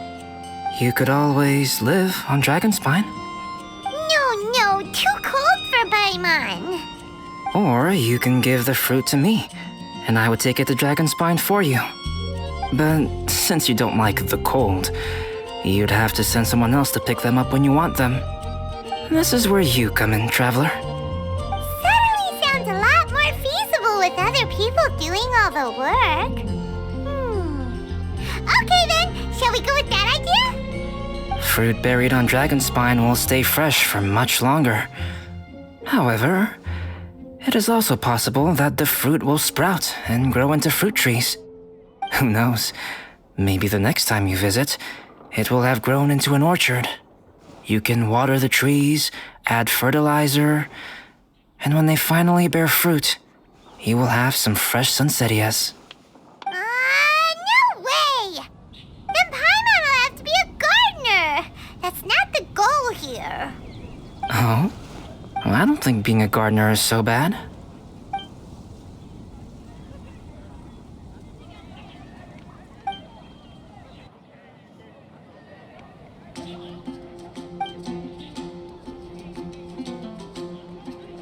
Albedo! Stop trying to get your hands on Paimon's super sweet Sinzenias! It bothers you, does it? Of course it bothers Paimon! They are the rarest, super duper sweetest Sinzenias ever! And they're not for you! Okay, but they're just Sunsettias. I think you're only so attached to them because you don't have much fruit of this quality in your possession. When someone's pockets are full and their spirit is fulfilled, they don't easily fall prey to this kind of yearning.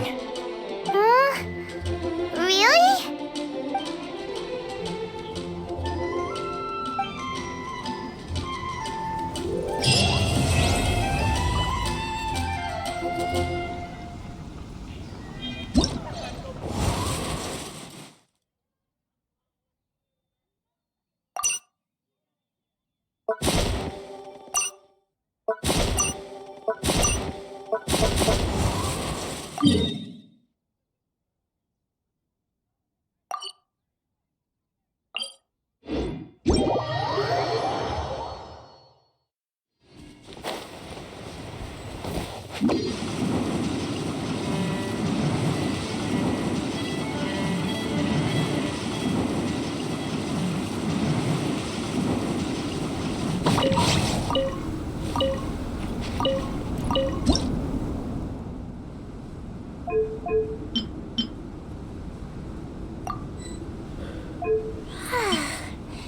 It's really easy to hide in weather like this. There's this ninjutsu technique called Cloak of Snow, where you can pretty much make yourself invisible. All other people see when they look at you is the snowflakes dancing in the air. Wait, it's confidential though. Don't tell any of this to the Shrine Lady.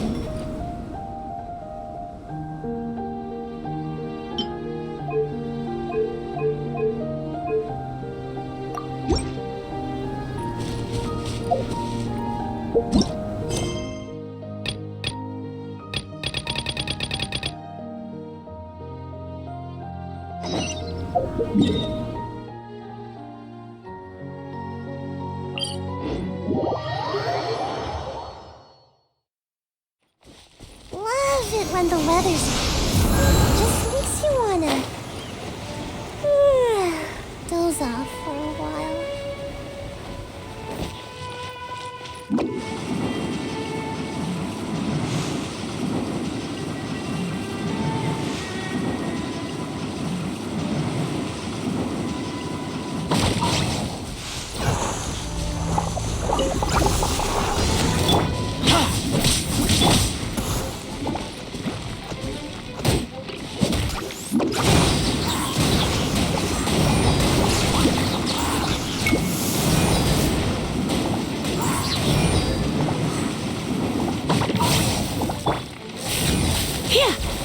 You're in for a little shock. Come a little closer. Ever seen one of these?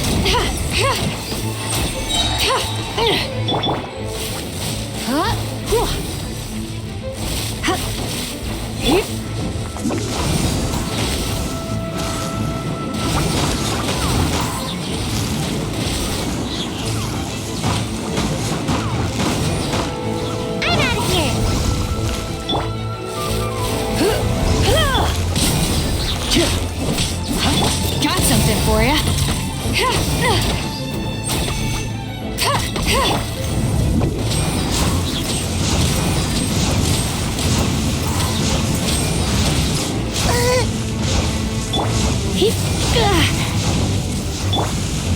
Fire it up!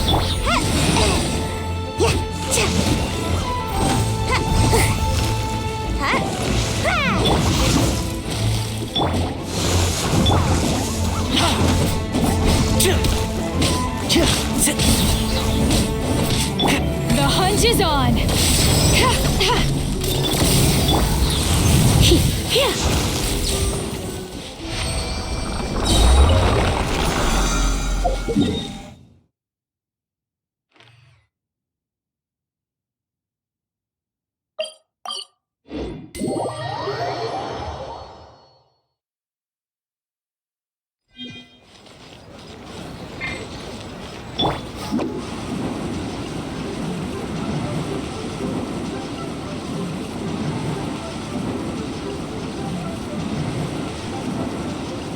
And away I go!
Make my escape.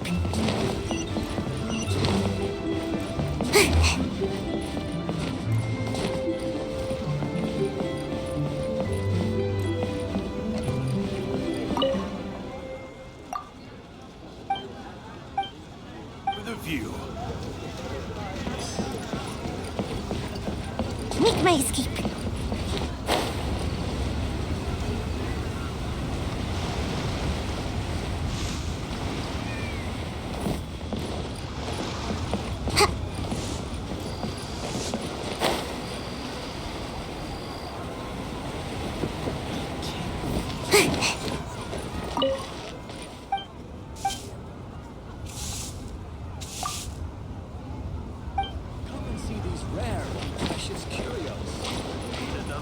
Make my escape.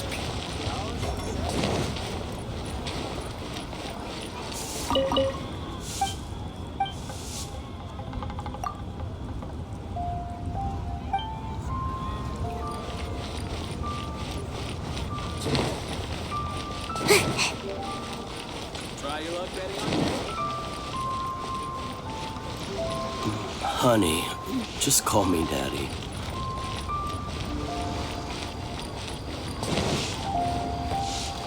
Oh, what about the...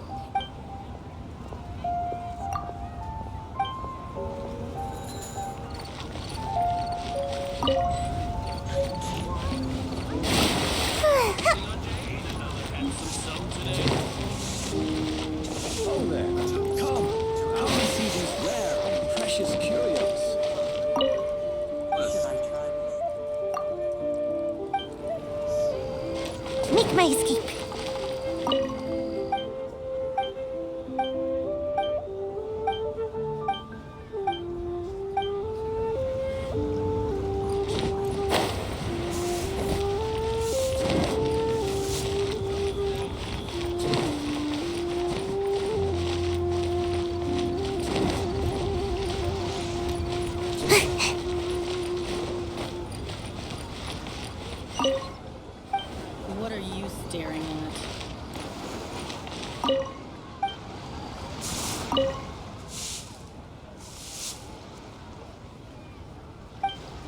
life here is so vibrant. Huh.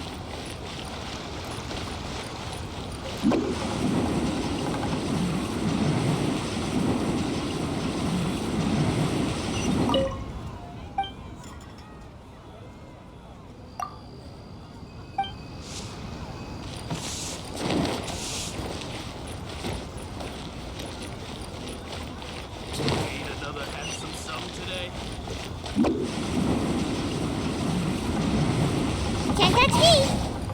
Oh there. Come and see these rare and precious curios. Let me tell you.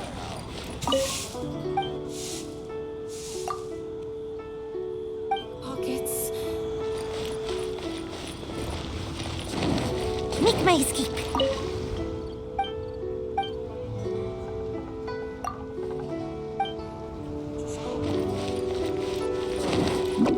What should I try this time?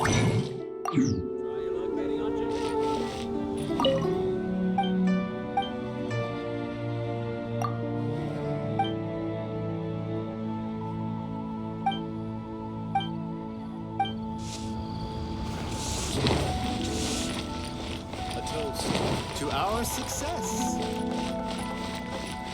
I can't believe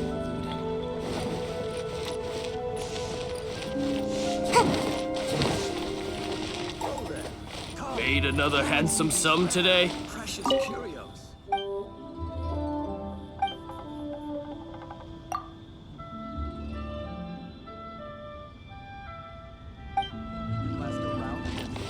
Listen, let me tell you how. Something new at the One Min restaurant.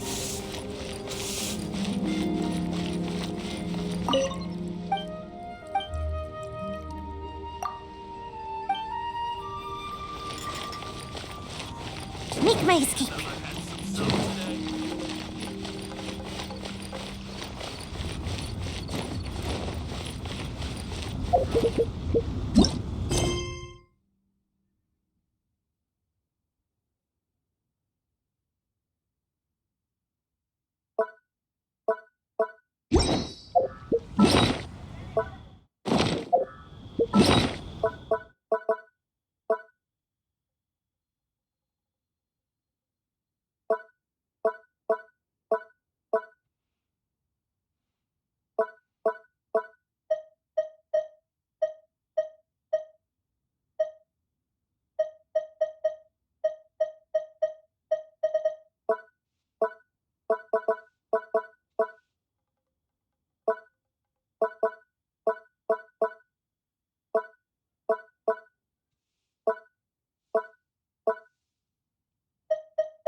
Make my escape.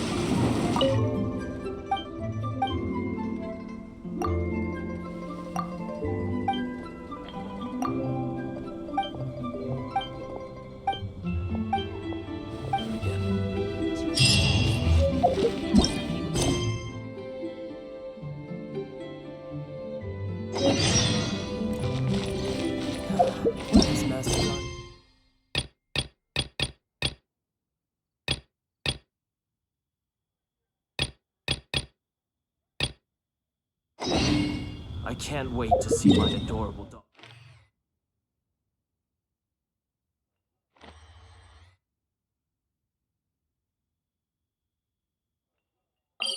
It's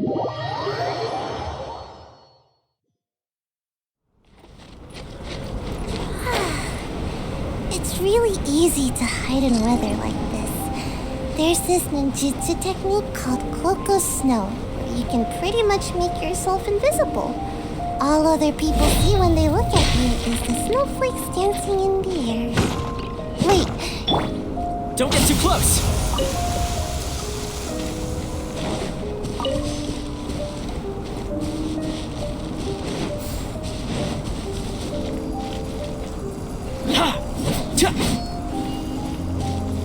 Check this out!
This'll pack a punch.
Don't get too close!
I'm out of here!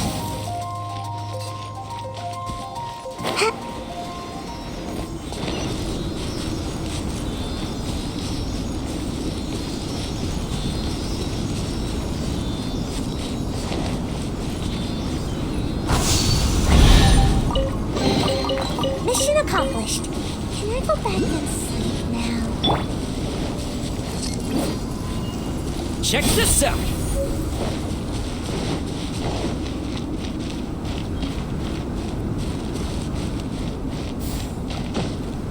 Yeah.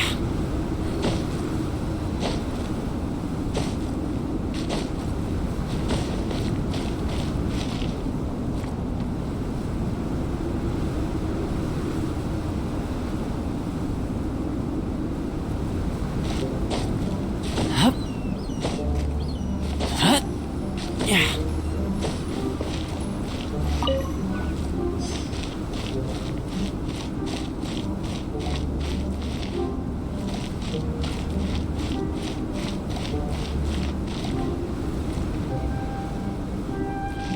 Don't get too close!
Mission accomplished. Can I go?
Ooh, what's in here?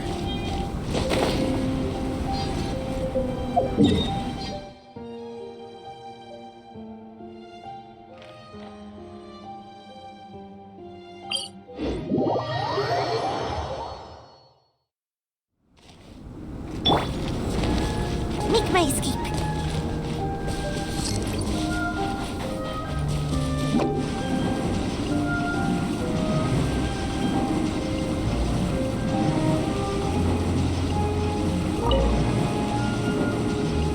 And away I go!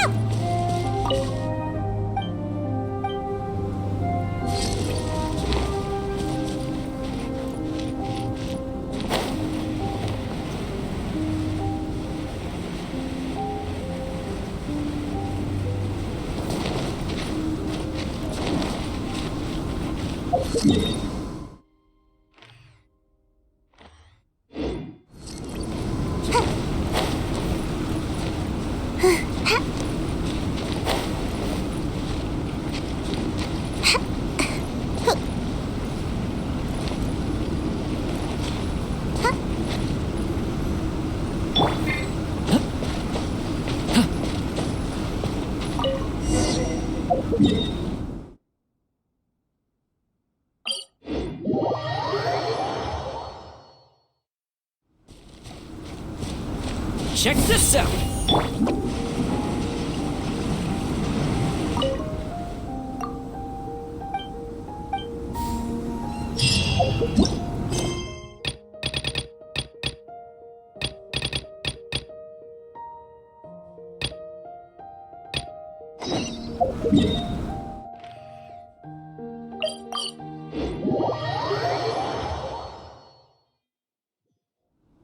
Love it when the weather's like this. Just makes you wanna doze off for a while.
Make my escape.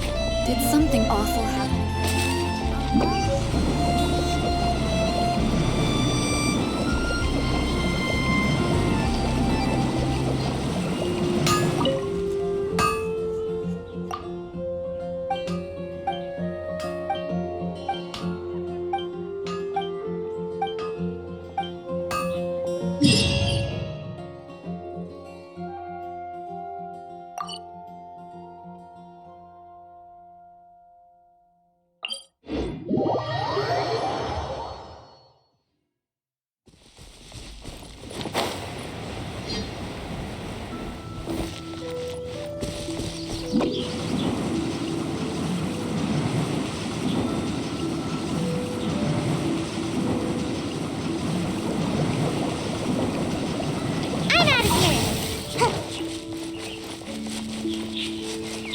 Fire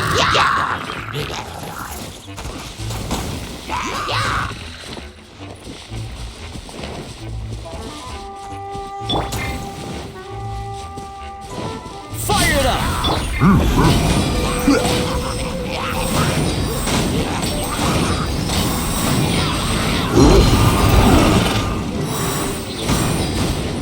Can't touch me!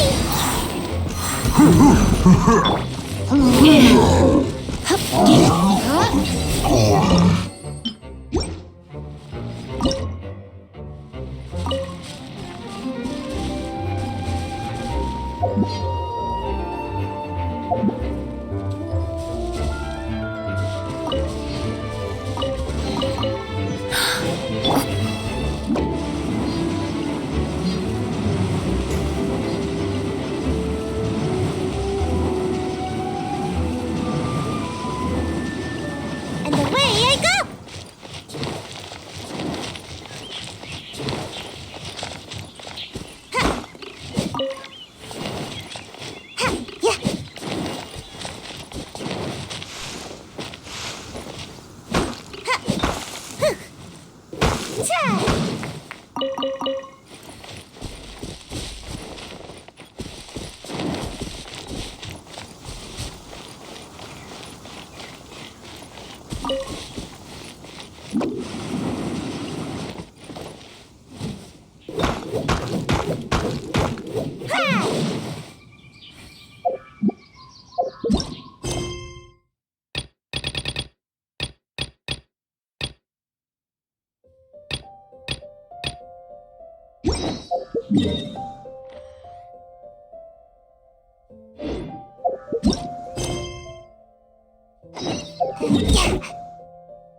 Seems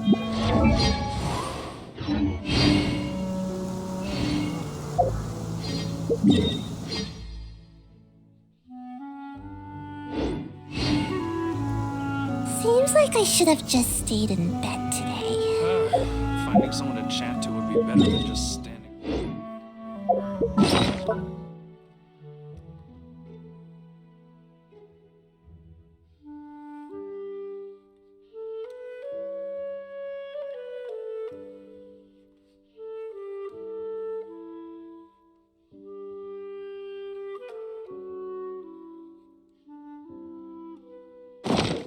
Welcome to Mondstadt.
Don't get too close!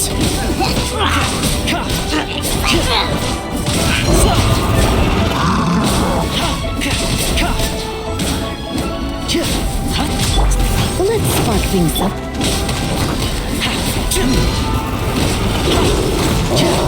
Ninjutsu! You're stuck now!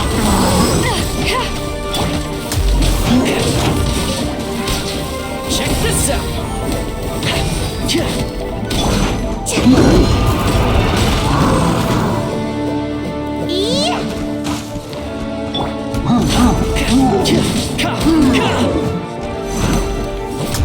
Don't get too close!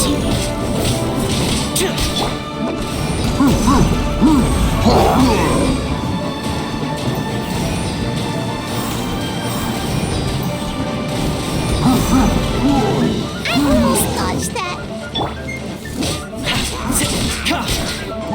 Fire it up!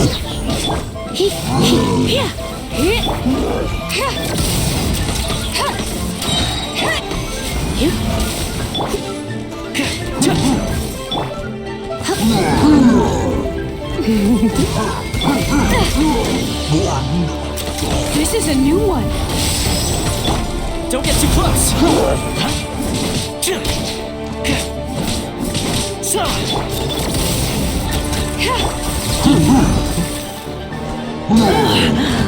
My, you're in for a little shock. Check this out!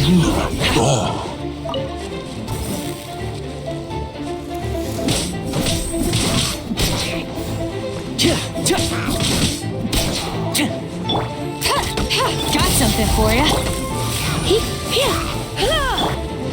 Fire it up!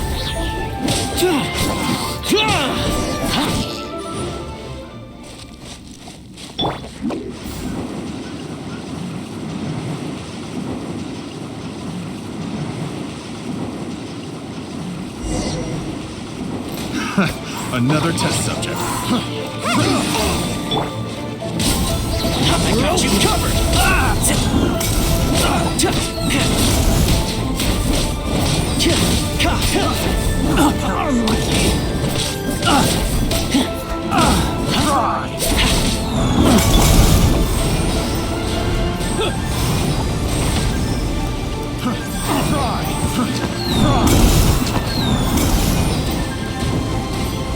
I'm out of here!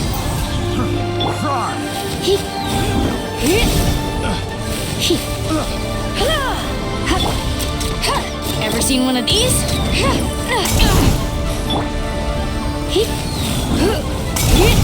Have a little taste. Check this out!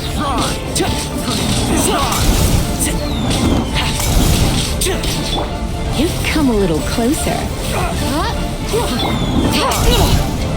Should've known this wouldn't be easy. Got something for ya. The hunt is on. Don't get too close! Fry.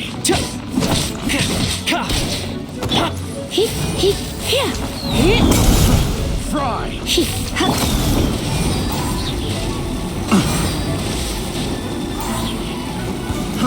Fry.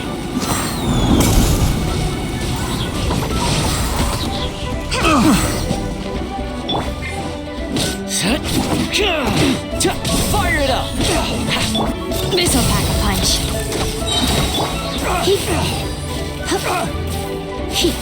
You're stuck now.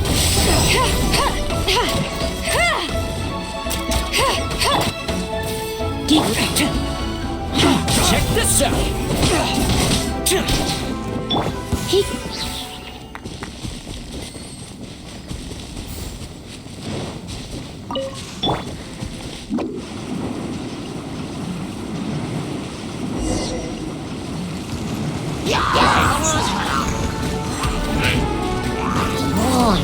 Away I go!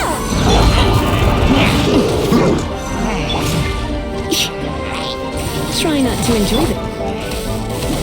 Here's back!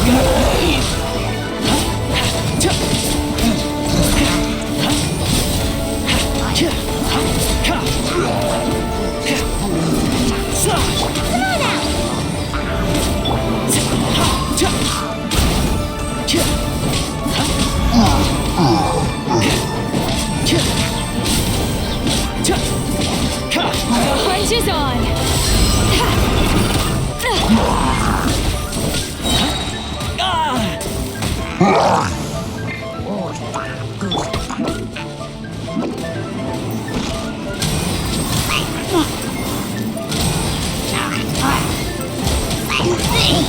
Don't get too close!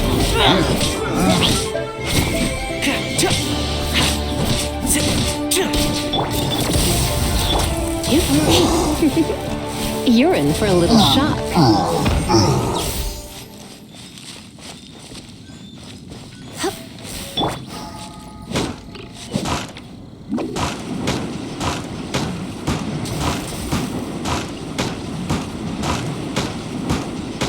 Away I go!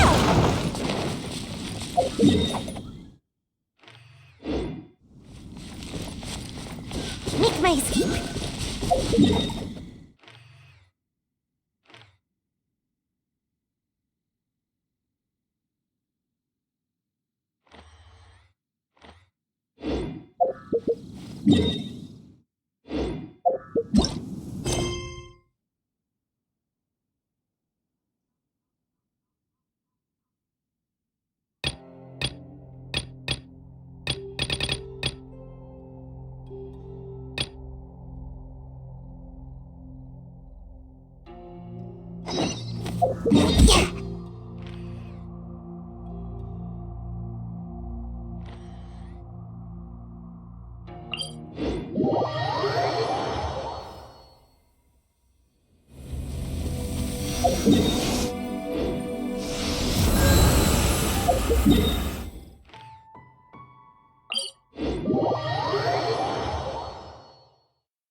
Can't catch me!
This is a new one.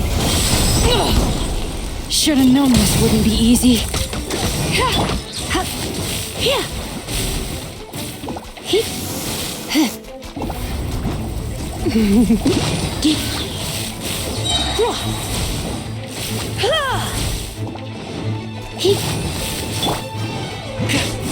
Check this out.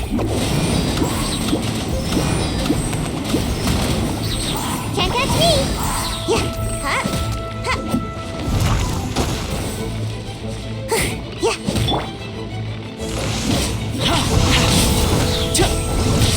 You're stuck now.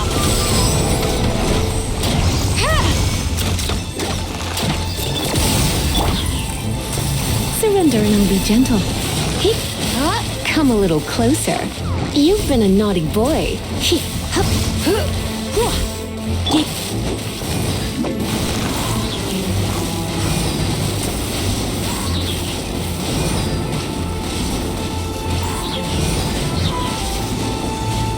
Can't catch me!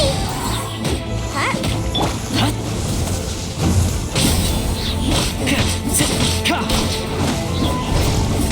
Ever seen one of these? This is a new one.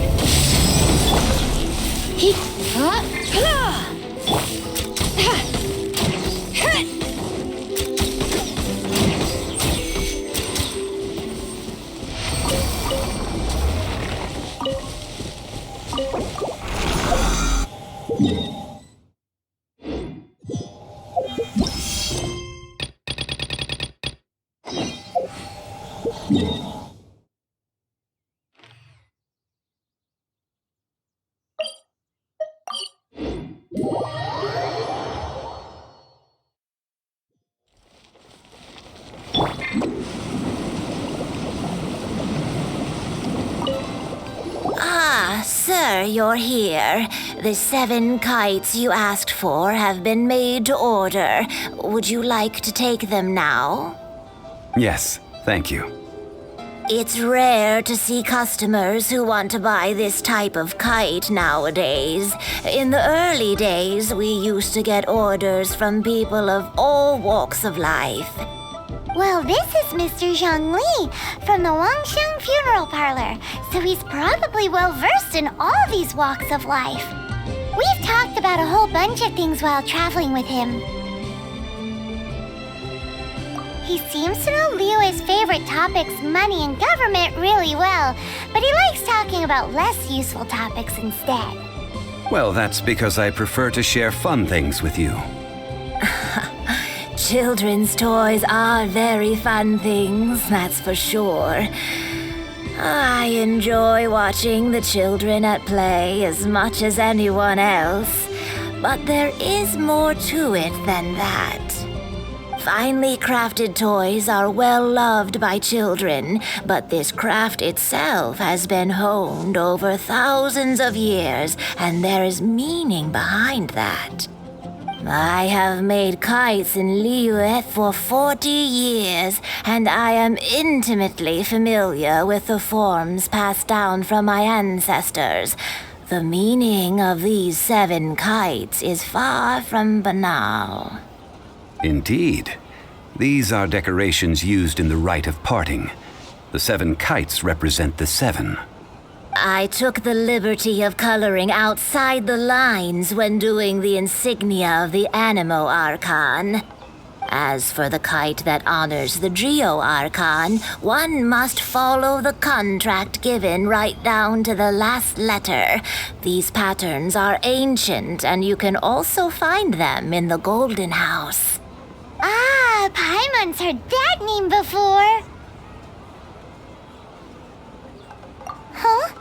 The design of this kite displays a firm grasp on the cyclicality and eternity so dear to the Electro Archon. These markings of tree and leaf pay due honor to wisdom and the passage of time. All this on a single kite. Truly astonishing. Justice flows across the surface of the waters. War rages like a flame, as does that which the Cryo Archon once...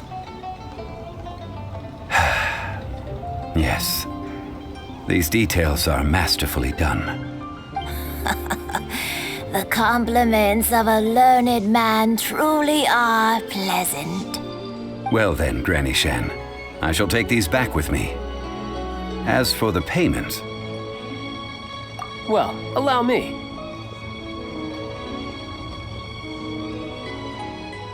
Hey, it's Child! No way. I was just passing through. I see Mr. Zhongli's the same as ever. When paying, well, when getting others to pay for him, he neither looks at the price tag nor his wallet. He knows a great deal about money, and about the trials of the common man. He just doesn't consider poverty to be something that could ever happen to him. Or perhaps you could say that he cannot imagine himself lacking money. How has he not died of hunger yet? Child, you are as fond of jokes as ever. Well then, since we've purchased our kites without incident, there's no need to take a break before moving to the next step in our preparations. The rite of parting requires helping hands as well as materials. We should be able to find some people near the harbor. Oh, by the way, take this bag of money. You probably won't want to let Zhongli do the bargaining, if you know what I mean. Seems I missed out on some interesting information. I suppose I'll just have to find a more opportune moment next time.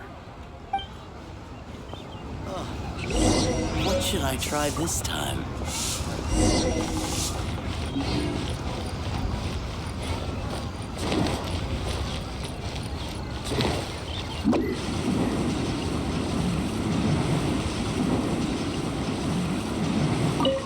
Hiring help? Sure.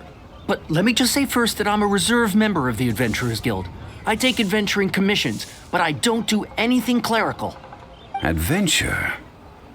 Venturing into the mountains to capture a few crystal flies seems adventurous enough. That's not hard. Almost a bit too easy for a reserve adventurer. Never mind. I'll only charge you 15,000 Mora. What say you? A most fair price.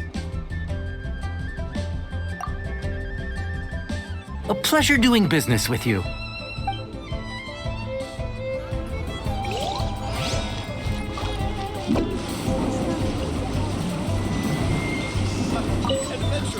full day of odd jobs at Eugene Terrace. No problem. 25,000 per day. A fair trade, yes? Whoa, that's expensive. Could you give us a bit of a discount on account of the whole Hero of Mondstadt thing? Hero of Mondstadt? Never heard of them. Well, you may never have heard of this hero, but it seems you've heard of Mora nonetheless. Thus, I will simply pay the whole sum. Hey, that's a good price. Anyone would work for this much, Mora.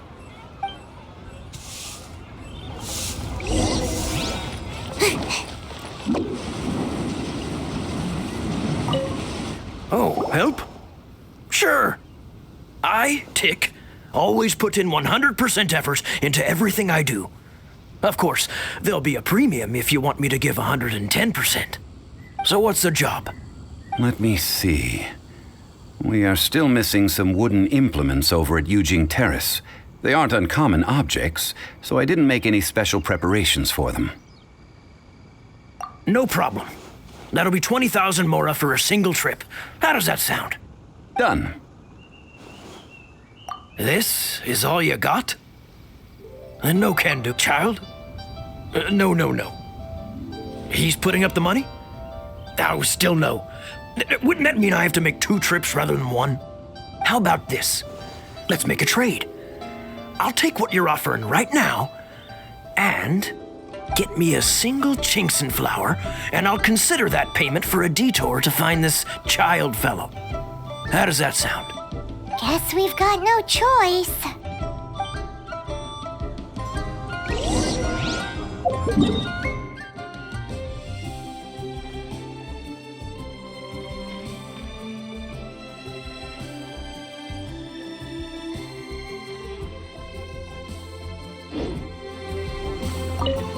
Have you brought the goods?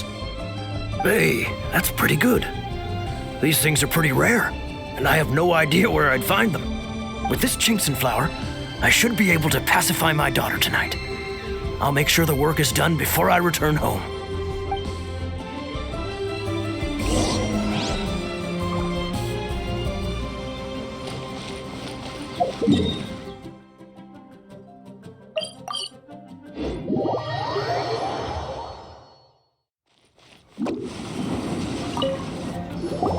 All finished then? Splendid. Any leftover cash is yours to keep. A favor for the Fatui should never go unrewarded. You think you can buy us off with some loose change? No way! Paimon demands to know when the next payment is coming!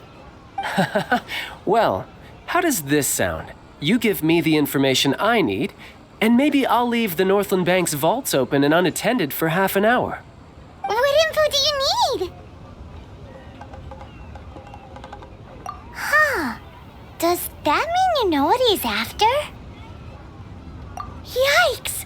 You're right! Signora! You both need to calm down. I don't know what's gotten into you. Just what is this about? The atmosphere got so tense all of a sudden.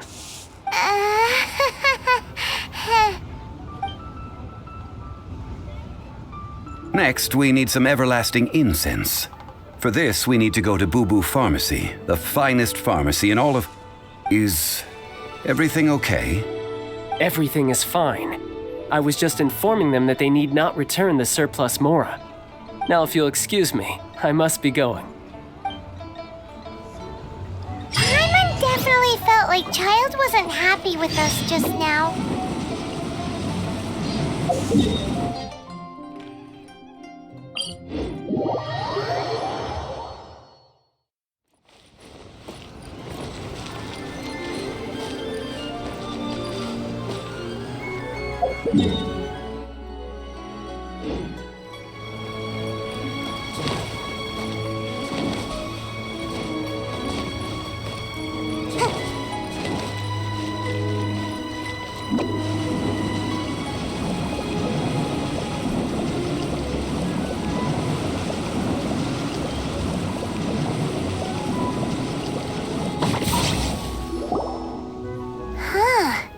The reception is deserted, and it seems kinda spooky in here. Hello? Is anybody there? Welcome to Boo Boo Pharmacy. Huh? Did you hear that? Where did it come from? The reception, it seems. How about you go check it out, and Paimon will bring up the rear.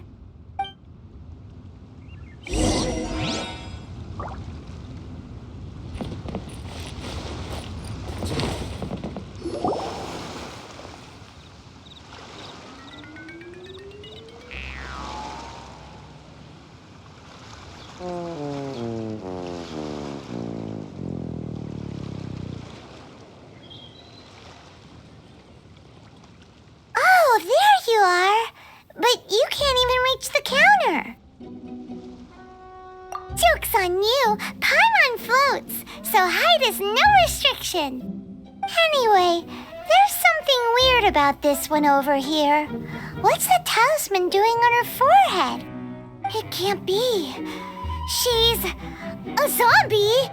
Welcome to Boo Boo Pharmacy. I am Chi-Chi. Once upon a time, Chi-Chi died. Then, Chi-Chi was saved by the Adepti. Now, Chi-Chi is a zombie. Something like this would be unimaginable in Mondstadt. Hello, little girl. Do you sell everlasting incense here?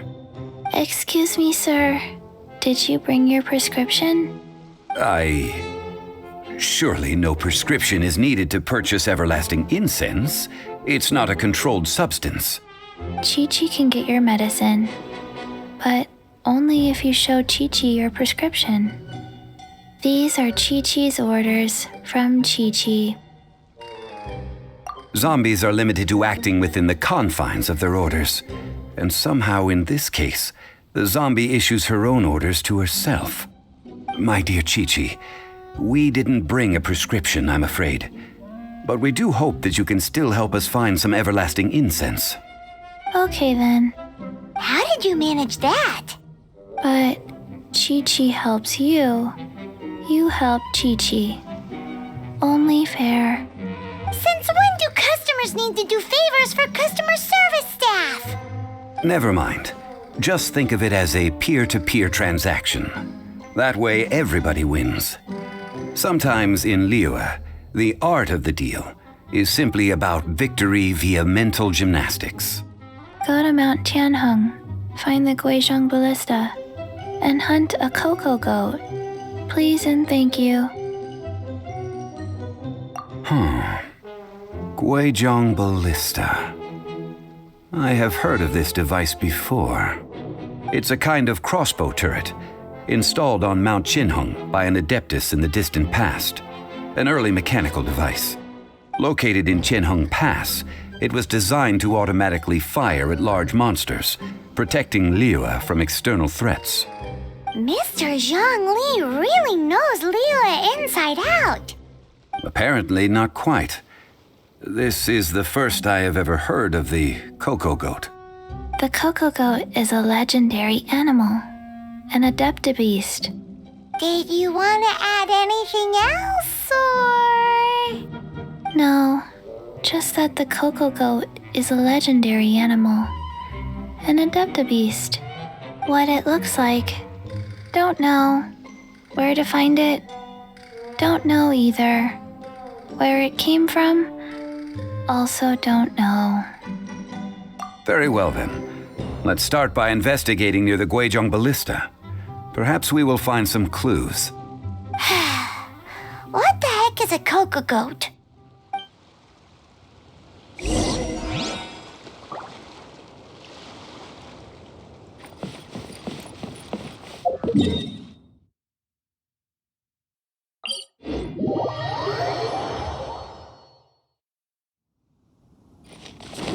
Make my escape.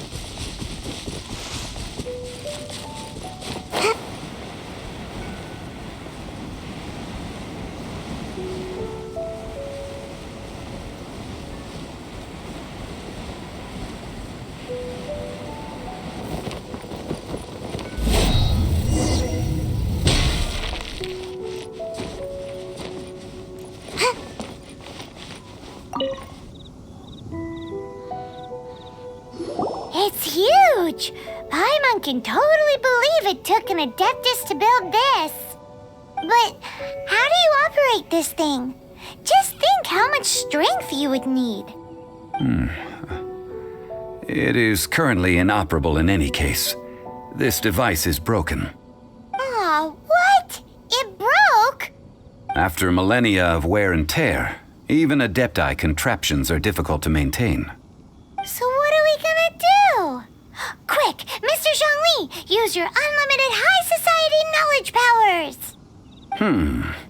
You almost make it sound like I'm some sort of bourgeois parasite whose only utility lies in providing quaint pieces of trivia on demand. That said, let me think for a moment. Ah, yes. Spare parts were made for the Guizhong Ballista when it was first built, in case it was damaged in battle. As I recall, there is a military supply post from that period somewhere inside the pass. If we can retrieve the spare parts from where they are stored, we may be able to repair the Guizhong Ballista. One just needs to understand the basic working principles of the device. So, what you're saying is that you actually understand the working principles? I have a smattering of knowledge on the topic. With the parts in hand, I could at least tinker with it.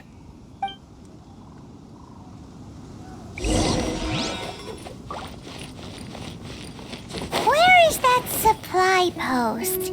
Here, post...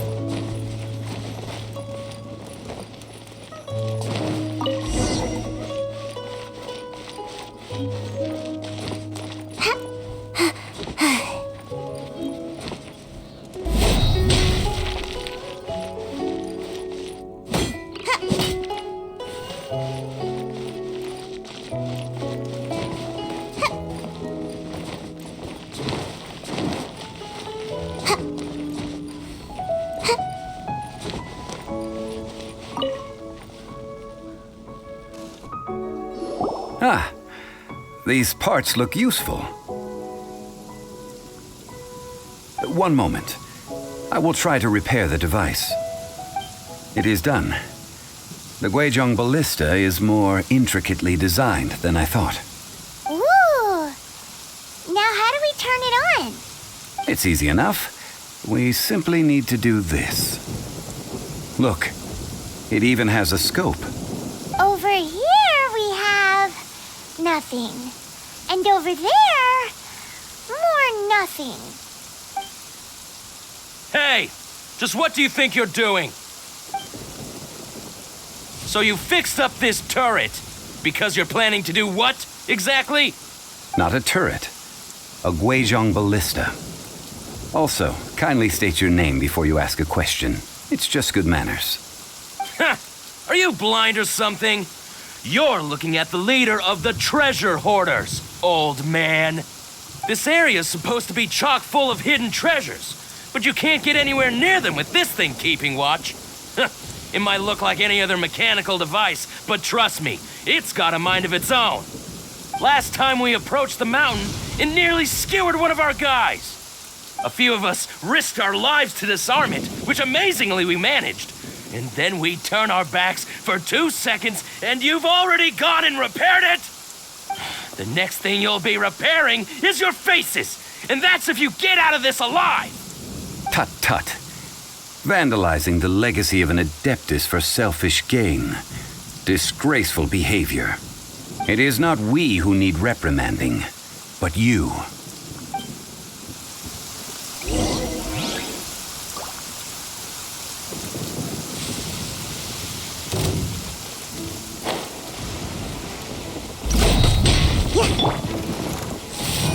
Here. You. Hup. Dip. You.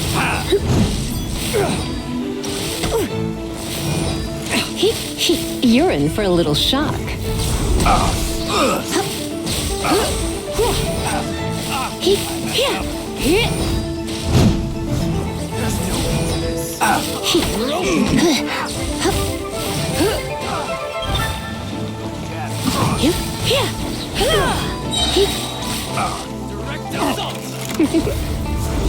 Blitz. Don't get too close. Should.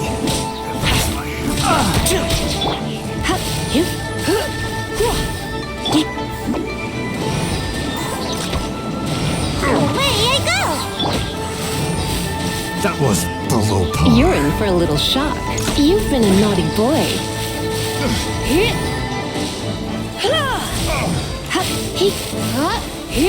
The hunt is on. Got something for ya.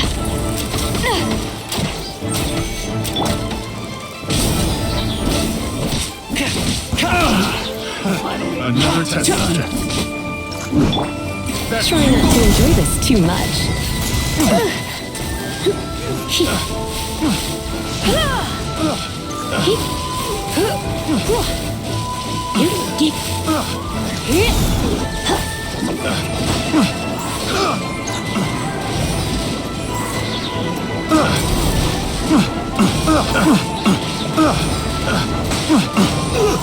Doesn't hurt. You're stuck now. Ever seen one of these? Fire it up. Fry. It's hot.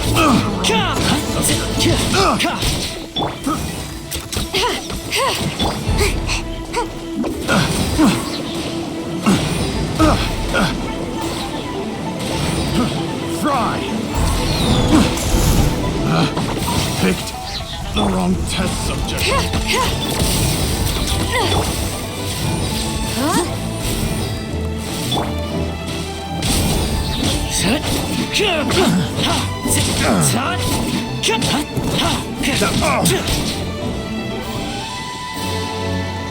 Time to go home.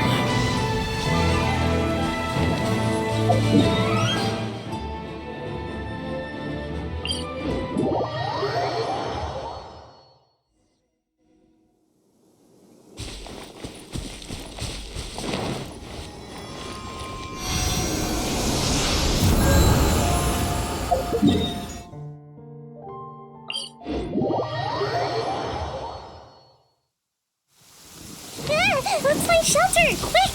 Watering works on plants, but not people.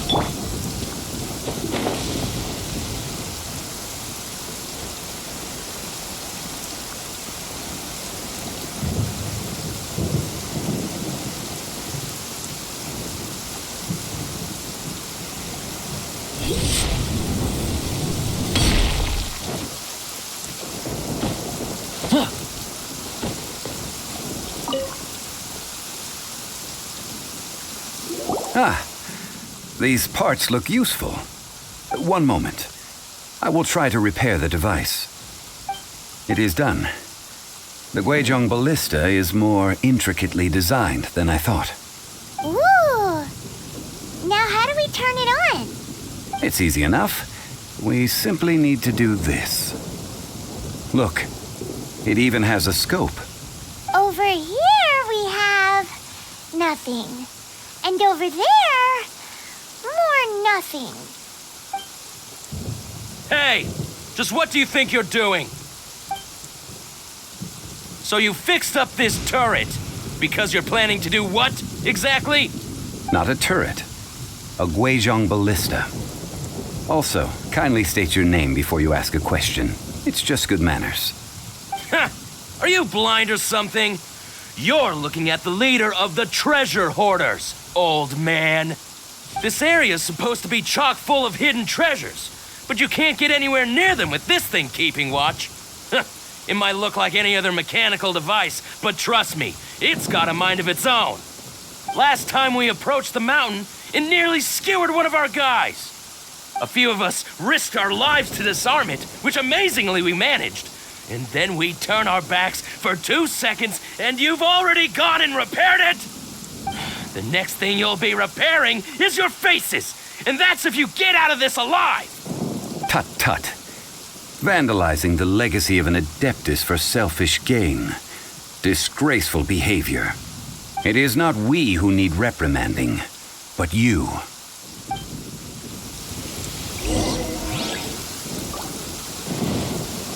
Want to take to my hammer?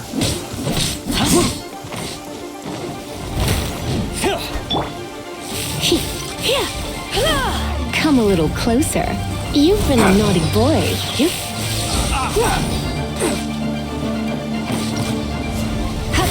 Go! You're open!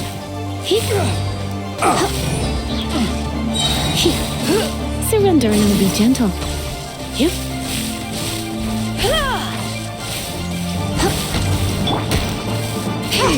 This is a new one. Got something for ya. Check this out!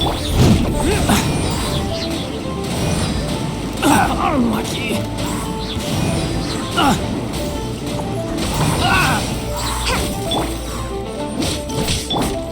You're stuck now. This'll pack a punch.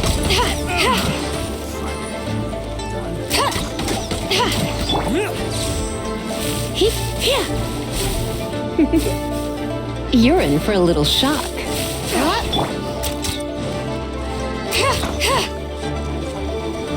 Don't get too close!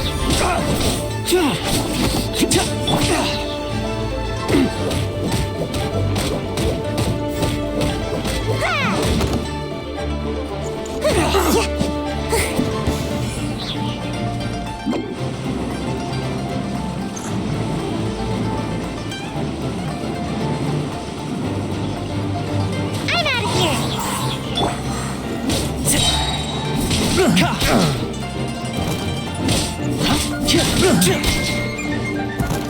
Check this out!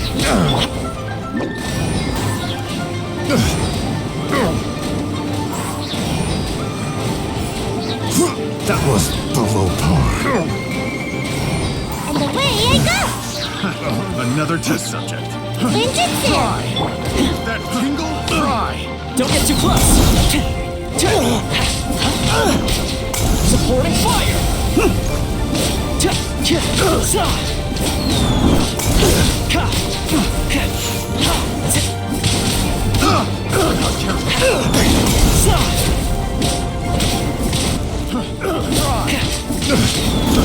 Fry! The hunt is on!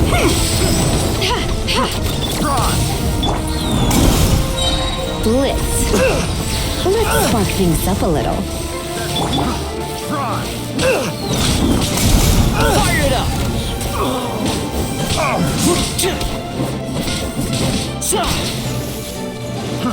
Fry!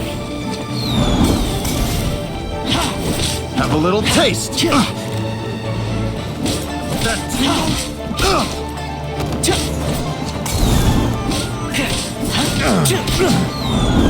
Check this out! Fry! That was fry! That tingle? You're stuck now! Got something for ya. Fry!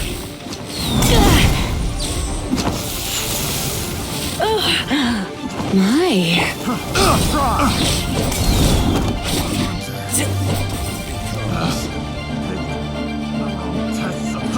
Fry!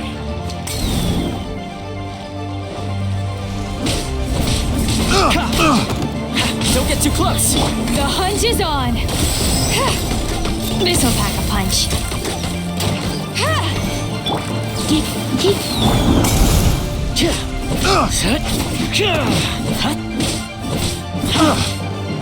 Check this out!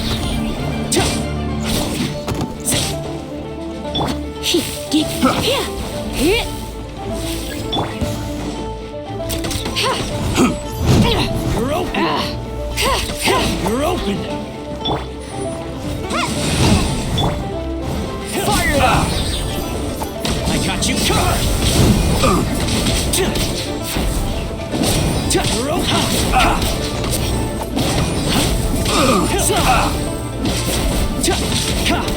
You're open!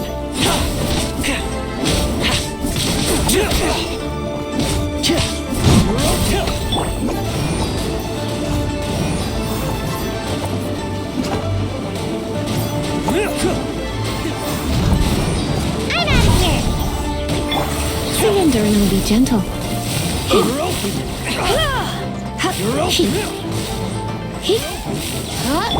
You're open. Check this out. Tot.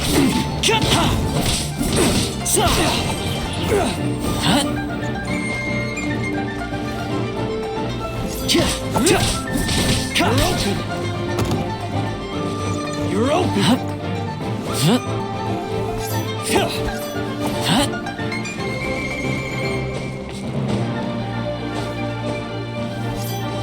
Fire it up.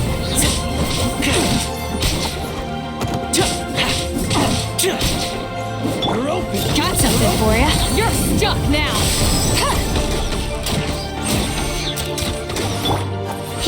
You're open. Don't get too close. Here's backup.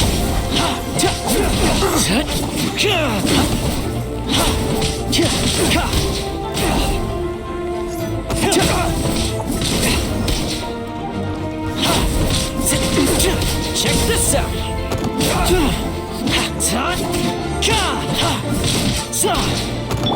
This'll pack a punch. The hunch is on.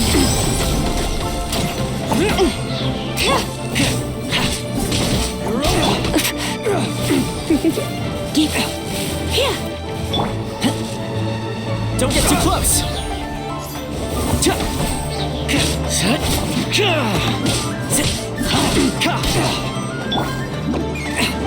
And away I go.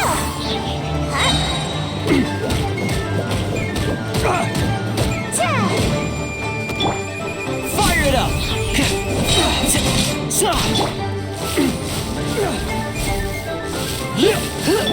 Ever seen one of these? Huh. These lowlifes didn't know who they were messing with.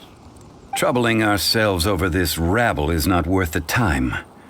We should focus on our contract with Chi-Chi. Oh yeah, that! So we've got the Guizhong ballista working, but where's our Coca goat?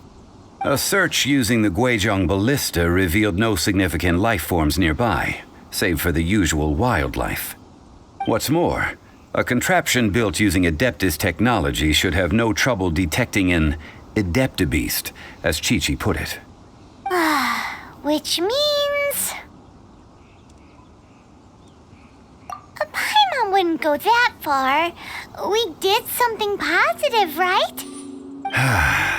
We won't solve anything while standing here and racking our brains.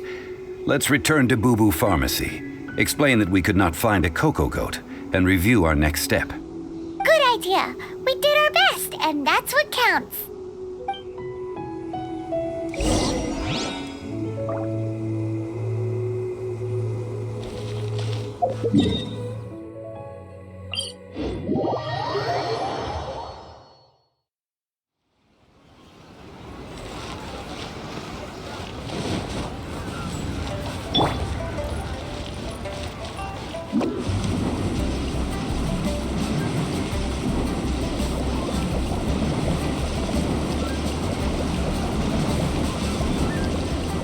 Can't touch me.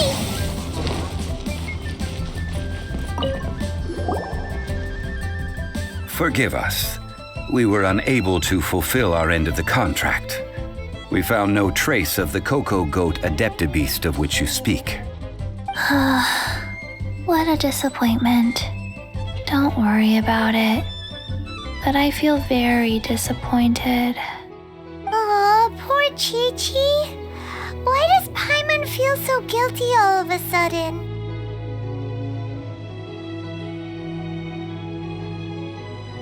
Coco Goat milk is tasty. So tasty. Much better than normal goat milk. Only an Adeptabeast could make such tasty milk. I'm sorry. I have a poor memory. I cannot remember the name of the milk. That's why I wrote it down. Where did I put it? Ah, here. This is the name. Coconut milk. Huh? I owe you both an apology. I hastily agreed to what appeared to be an equitable agreement with this zombie child, when perhaps I should have undertaken further due diligence. Never mind, Zhongli. You didn't know. As the Liyue proverb goes, all things are random and, so how are you supposed to predict anything? Literally no one could have seen this coming. Excuse me, everyone. Did Chi-Chi say a bad thing? Oh, sorry, but Paimon's gonna leave the job of shattering this poor kiddo's world to you. No. Impossible. Seems Chi-Chi took this pretty hard.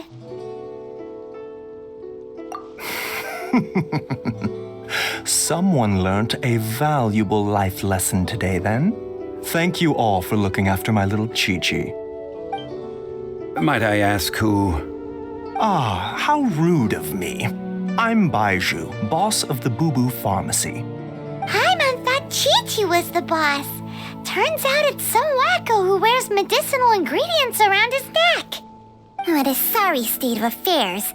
This little mascot is even more of a simpleton than Chi-Chi. Ah! The snake is speaking! I prefer to stay silent, but faced with strangers, I must speak, lest you mistake me for an escapee from the medicine cabinet, for I am a living, breathing serpent! Don't mind Cheng Sheng. She's a good girl, really. As for you three, communal chaos causing with Chi-Chi aside, what business brings you here? Do you sell everlasting incense in this fine establishment? Everlasting incense? Why, of course we do. Whew, at last! Things are finally starting to come together. 3 million mora. Top quality. Guaranteed. You might as well just rob the Golden House. Oh, but the Chising have taken it over for now. Security will be tighter than usual. 3 million. An innocuous number in and of itself, though practically speaking, it could be a hard sum to come by. It's a crazy number. We'd never be able to make that much mora. And as for Mr. Zhang Li, he's around 3 million short. This is correct. What are we gonna do? Is this the part where we go crawling back to child?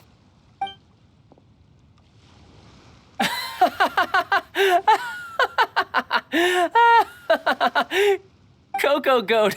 Coco Goat! My sides hurt. Oh my goodness. I cannot believe you fell for that. Hey, less laughter, more sympathy. I'm almost in tears over here. Thank you. That was the best laugh I've had in a long time. In return, I'm more than happy to sort out this mess you've managed to get yourselves into. Excuse me, sir. Dr. Baiju, isn't it? Truly honored. I'm Child, one of the Fatui Harbingers. Forgive my audacity, but I see a great many opportunities for us to collaborate in the future. If Boo Boo Pharmacy needed a stable supply of, say, coconut milk, the Fatui could help by setting up a robust and speedy distribution network. Strange. I knew the Fatui infiltrated businesses with seductive deals, but so much fuss over coconut milk? Coconut milk. Baiju, quick. Chi-Chi wants coconut milk. Ah, yes, of course, Chi-Chi. Anything you want. Thank you, child. I look forward to a successful collaboration in the future. I can give you a discount on that everlasting incense, too. Let's say 2,990,000 mora. That's like 0 difference from 3 million. 2,990,000. Also an innocuous number in and of itself, though practically speaking, it is a whole 10,000 less than the original sum of 3 million. Well, now that this is settled, we must head back to Yujing Terrace. Mr. Child, Dr. Baiju, little Miss Chi-Chi, see you soon.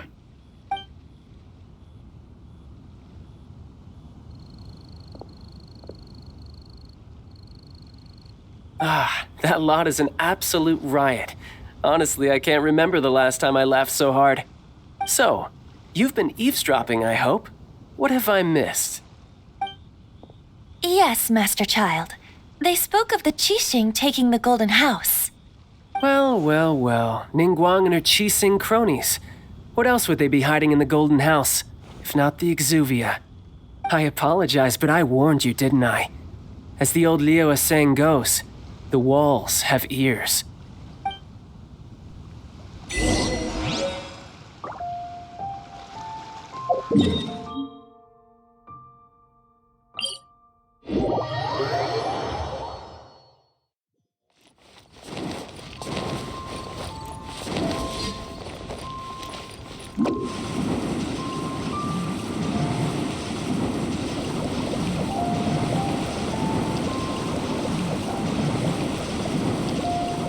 Can't touch me!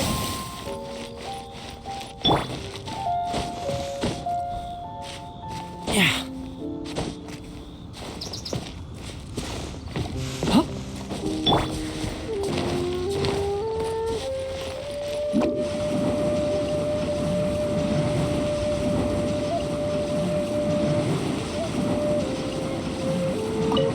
Well, as it stands, we've hired helpers, and we've acquired the everlasting incense.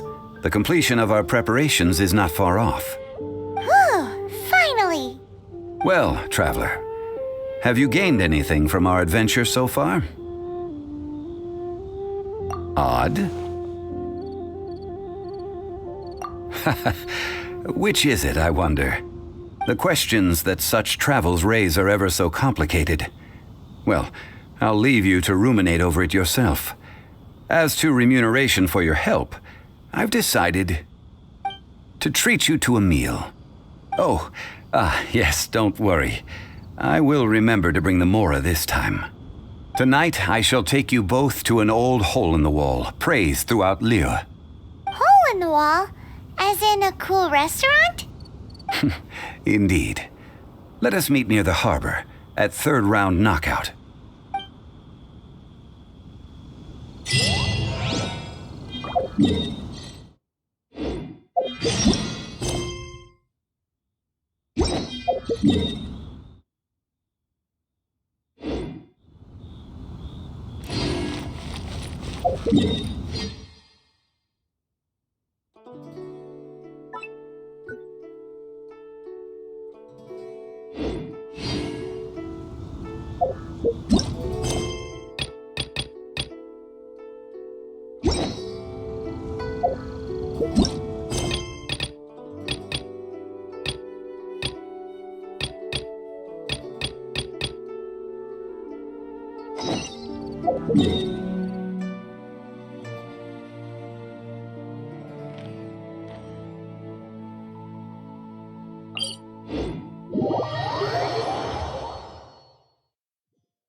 Check this out!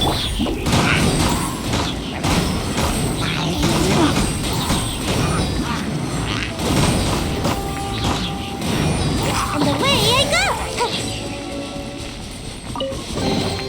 Looks kinda cozy in here. Nap time!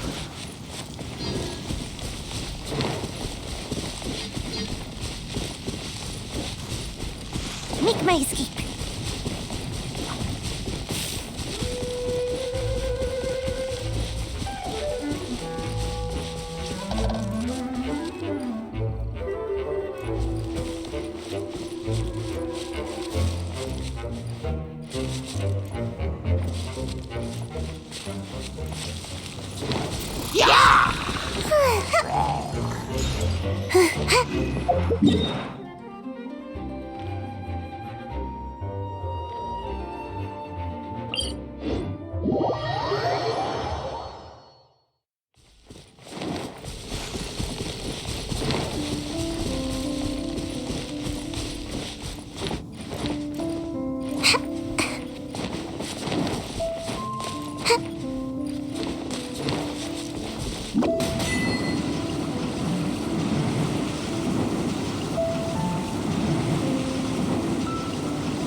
Don't get too close!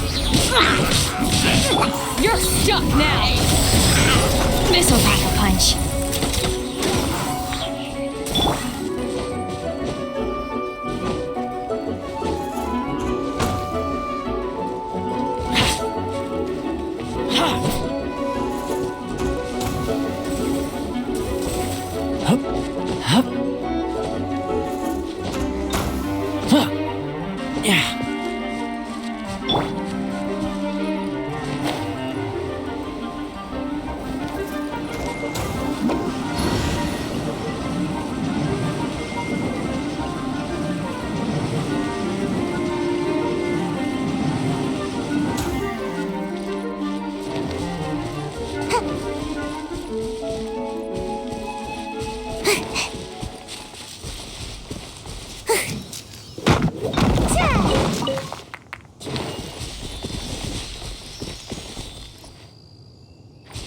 Make my escape.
Make my escape.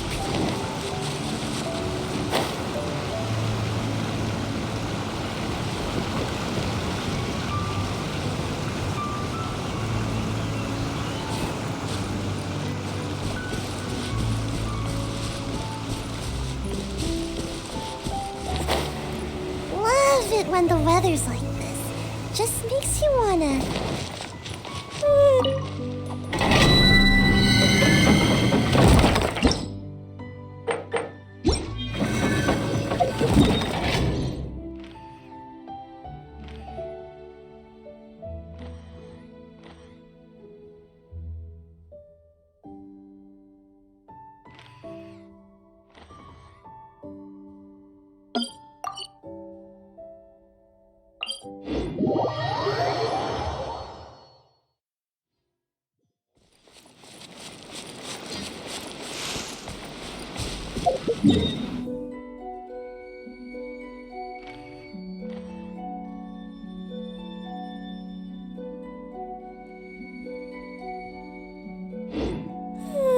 Surely I should be due a growth spurt by now.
Let me amuse myself.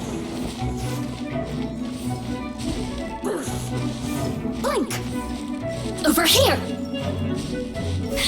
Check this out! Blink!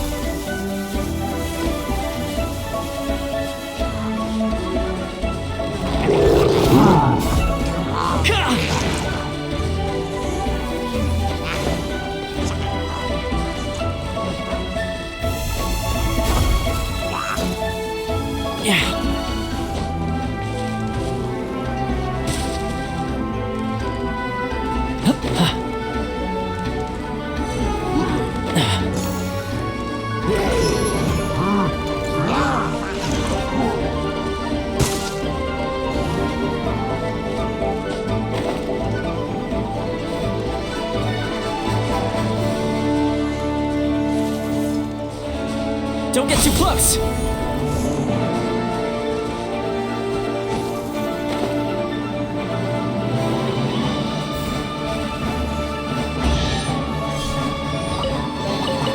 Ooh, what's in here?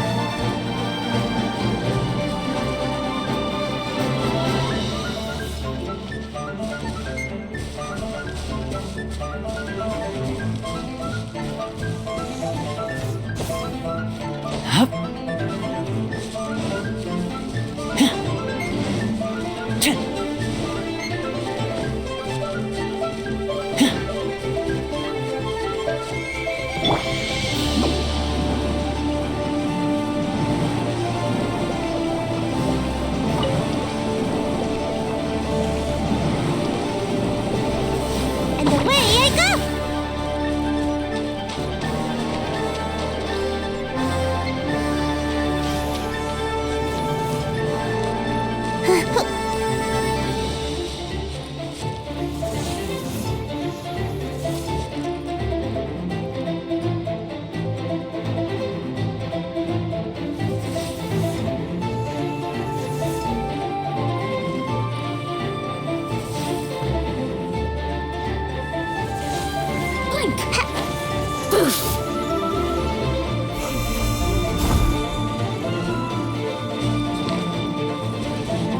Make my escape. Ooh, what's in here? Maybe a growth serum?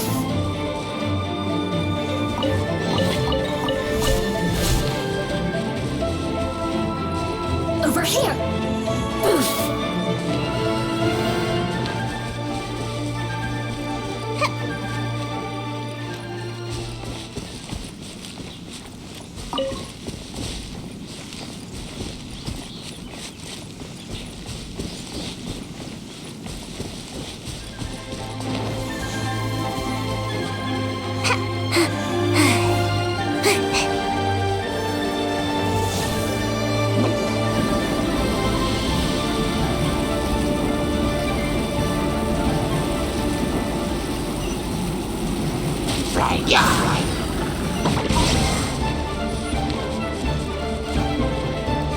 Make my escape.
Make my escape.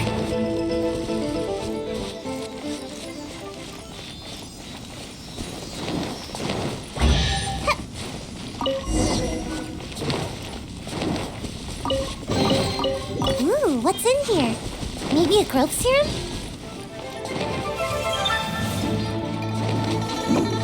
Are you here?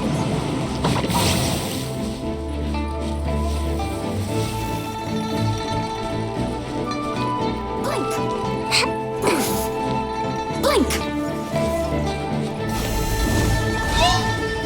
Make my escape.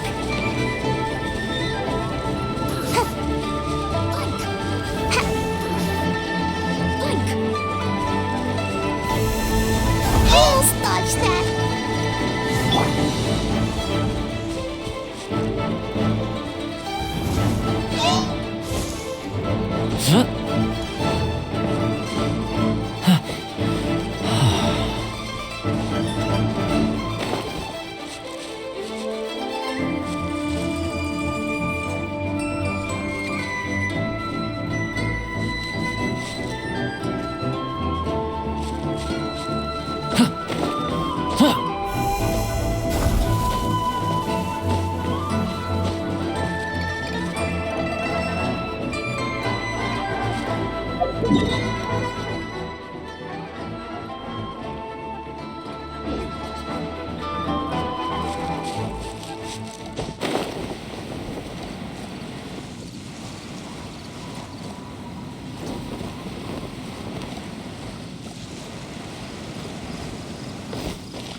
Over here!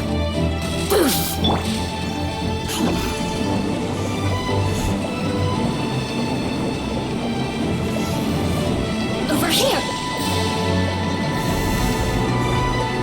And away I go!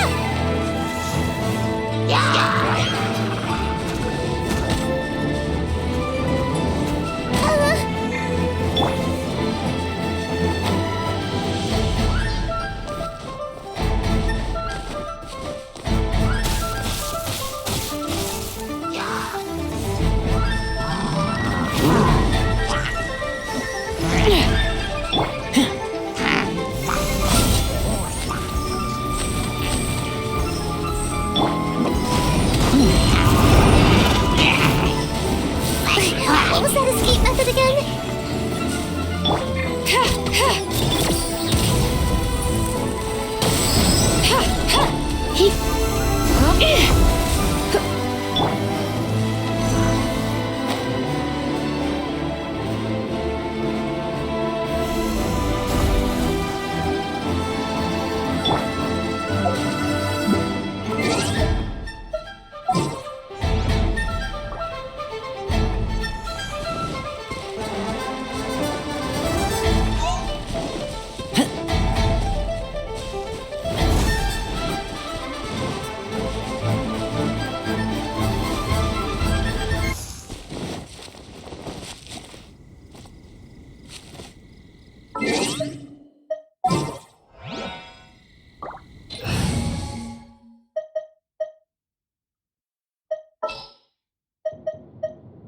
There's still a long road ahead.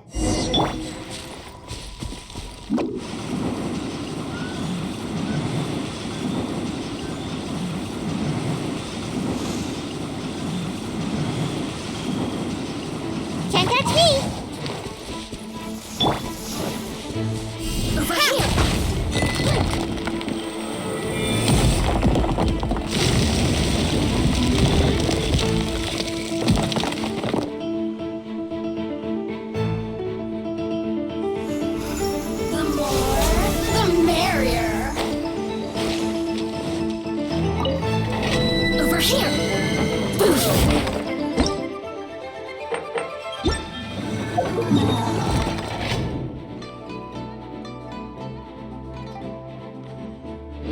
I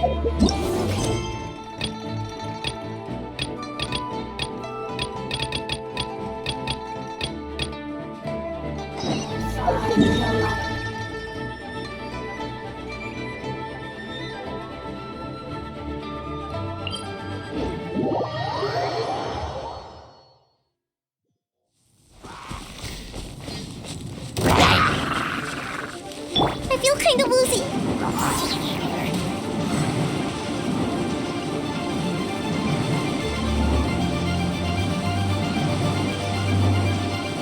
Can't catch me.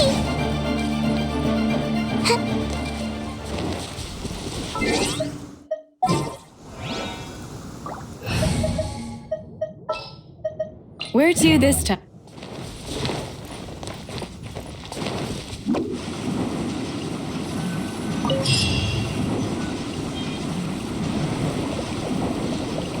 And away I go.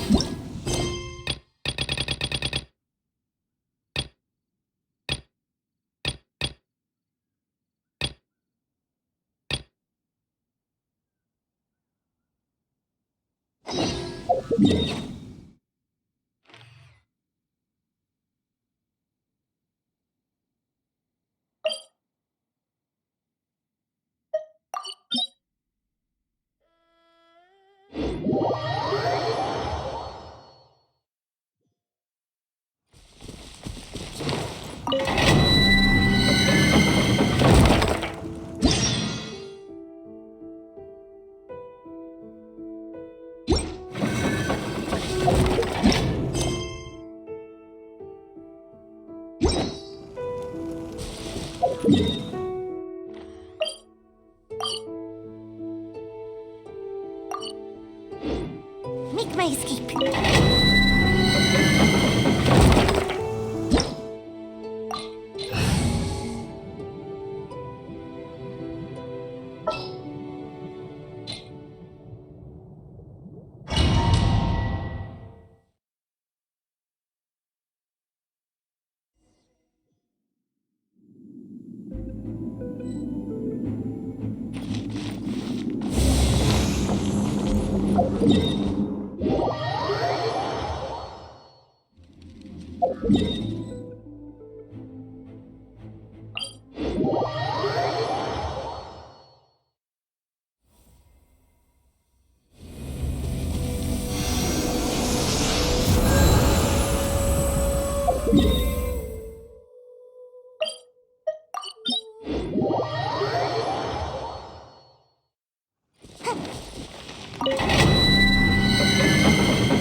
Yeah, right.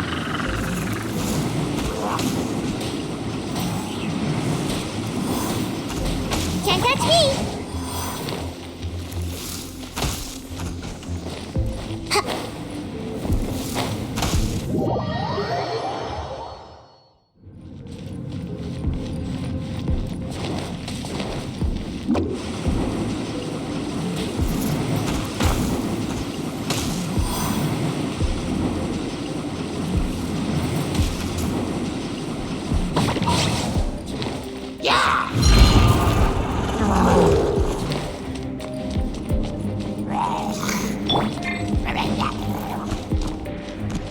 Fire it up!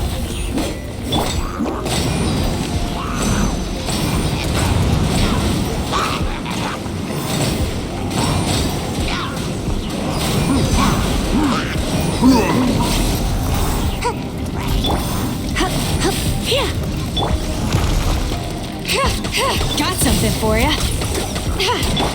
Don't get too close!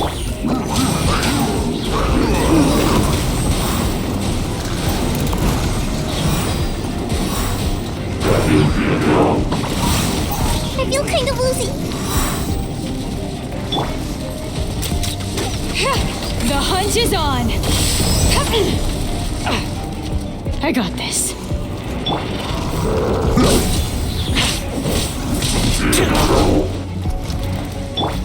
You come a little closer. Ha. He. This'll pack a punch. Fire it up!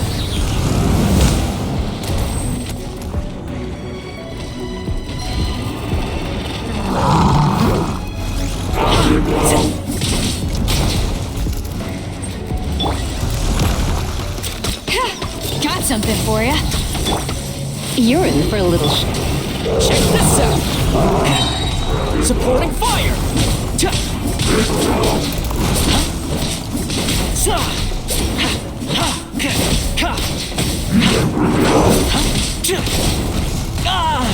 I'm done for.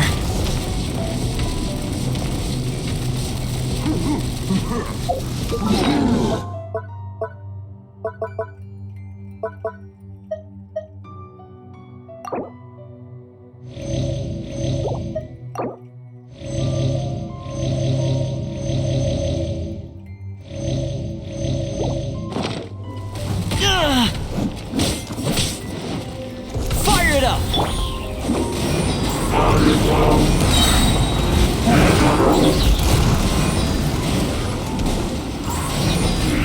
Away I go! Ninjutsu!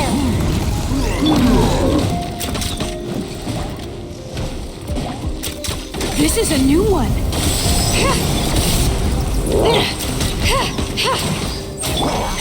Check this out!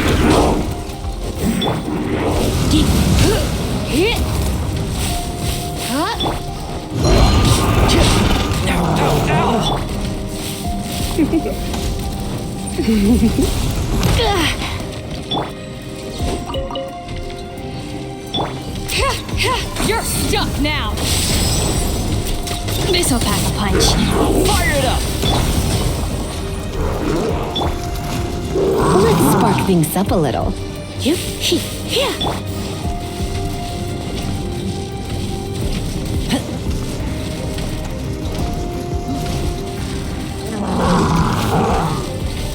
I got you covered!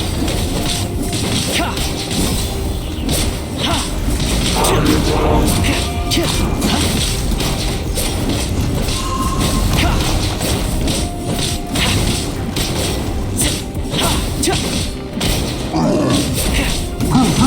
Check this out!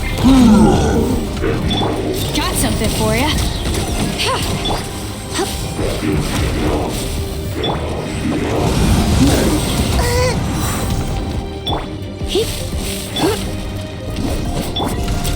This is a new one.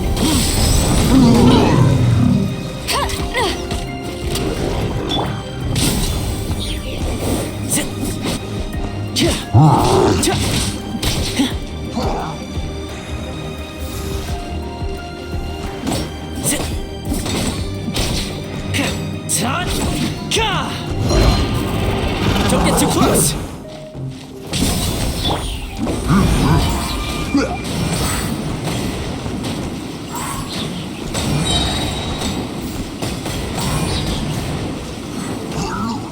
I'm out of here!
Check this out.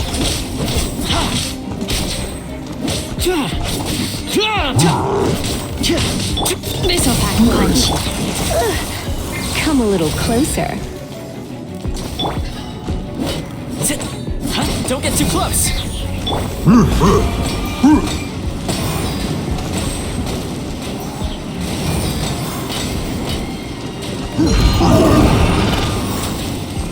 Can't touch me. Check this out. The hunt is on.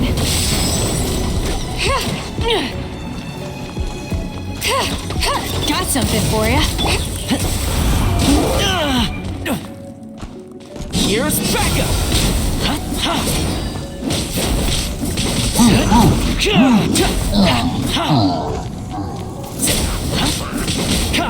Fire it up.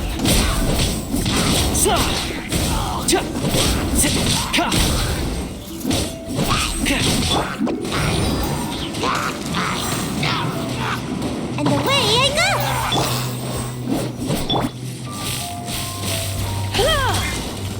You're in for... Don't get too close.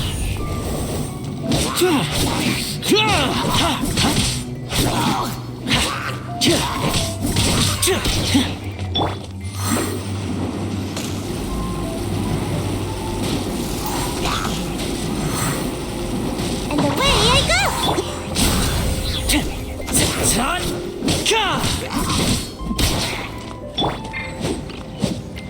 This is a new one. This'll pack a punch. Fire it up.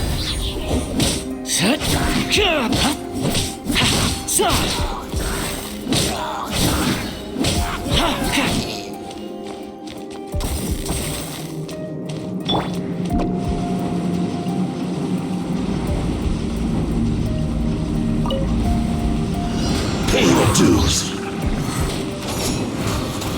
I'm out of here.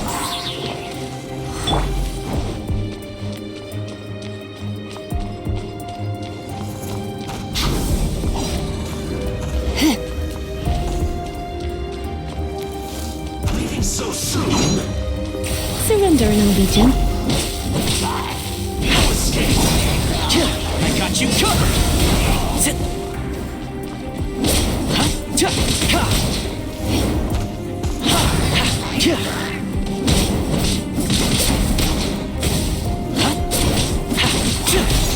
Don't get too close.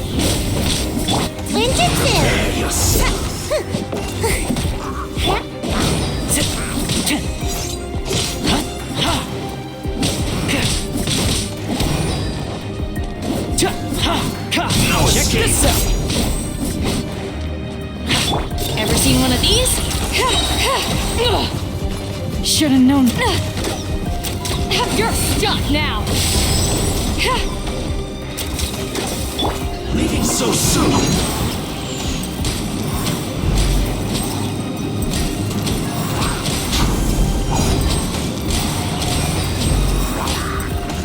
Prepare yourself. Fire it up.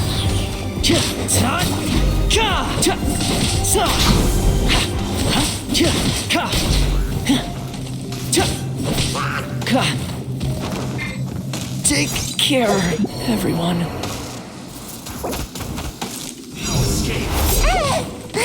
My fault for being so lazy.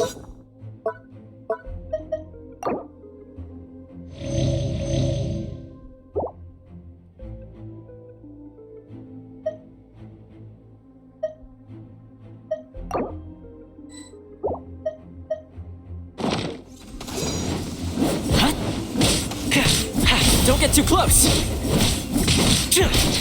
Got something for ya.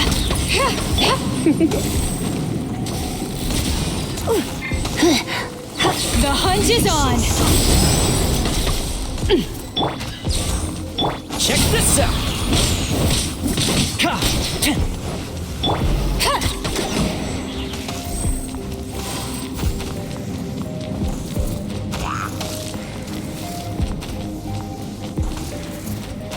Prepare yourself.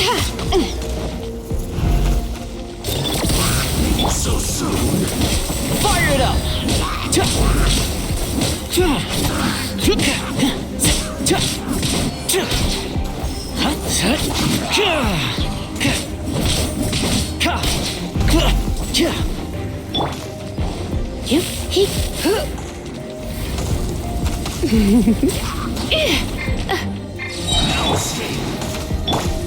Let's spark things up a little.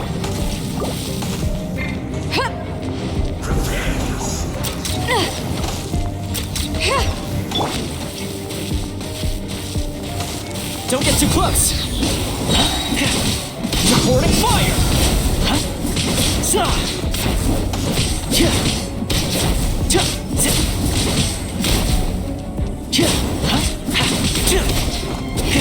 Fire it up! You can't run from death.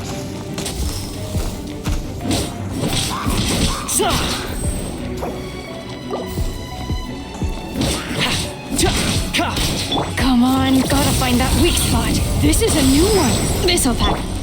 Check this out!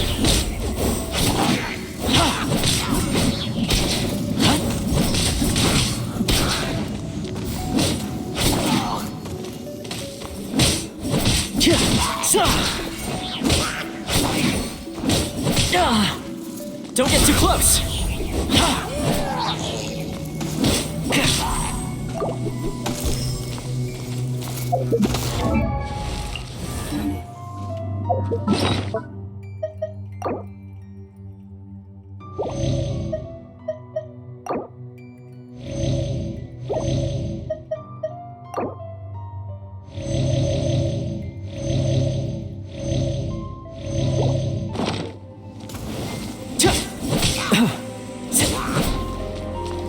Fire it up!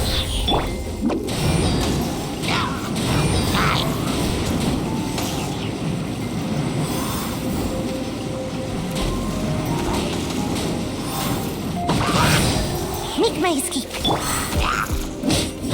Check this out! The hunt is on.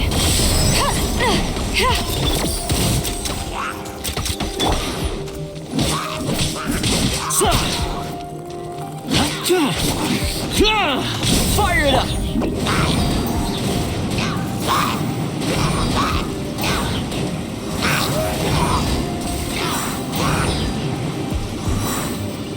I'm out of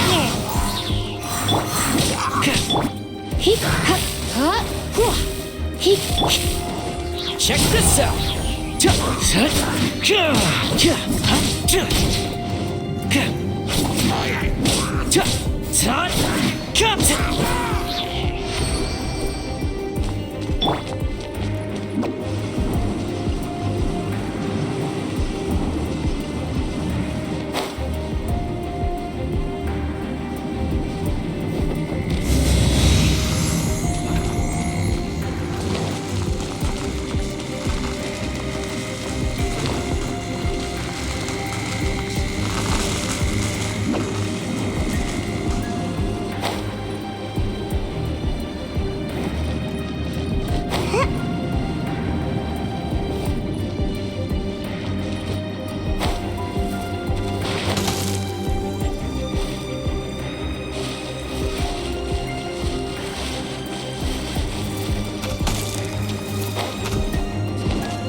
Come a little closer. Fire it up! Here's backup!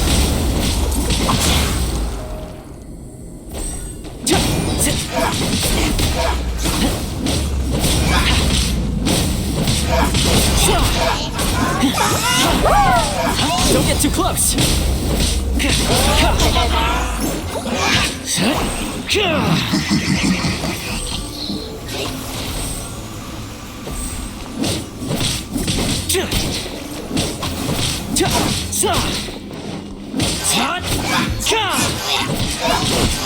Check this out!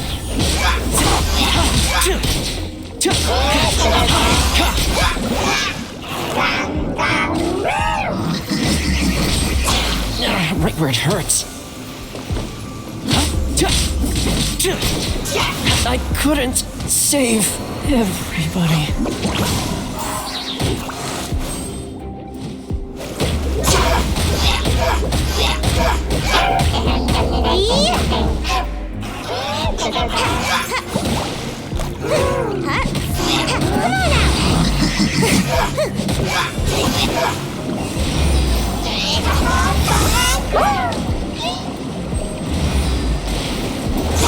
And away I go!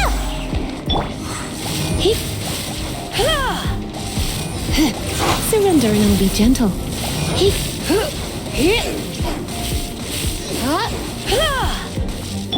You're stuck now!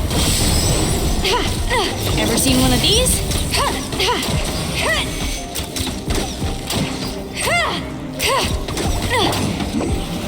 And away I go!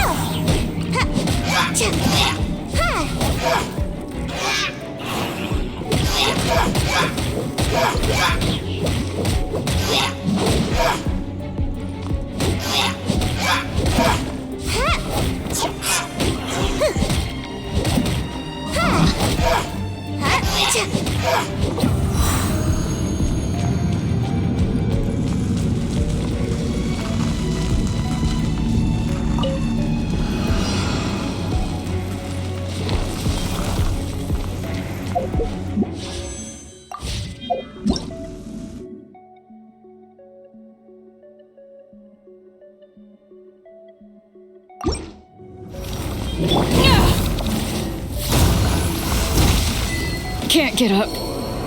It's over.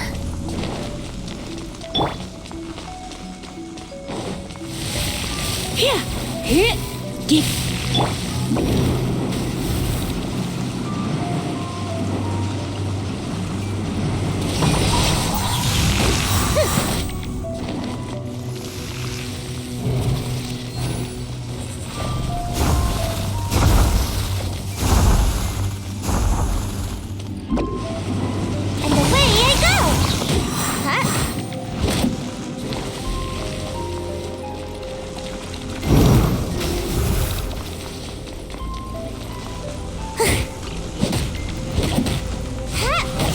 So tired.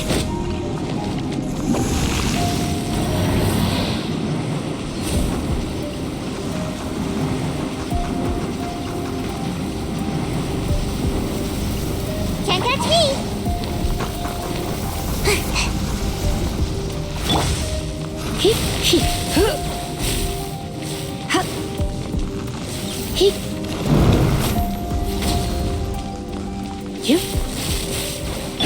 Make my escape. And away I go!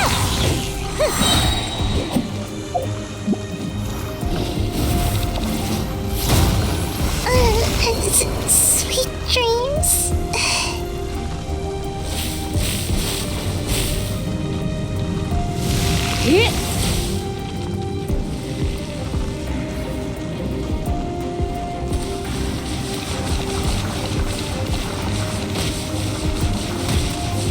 Looks like I got carried away.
To our success. Made another handsome sum today. Precious curio.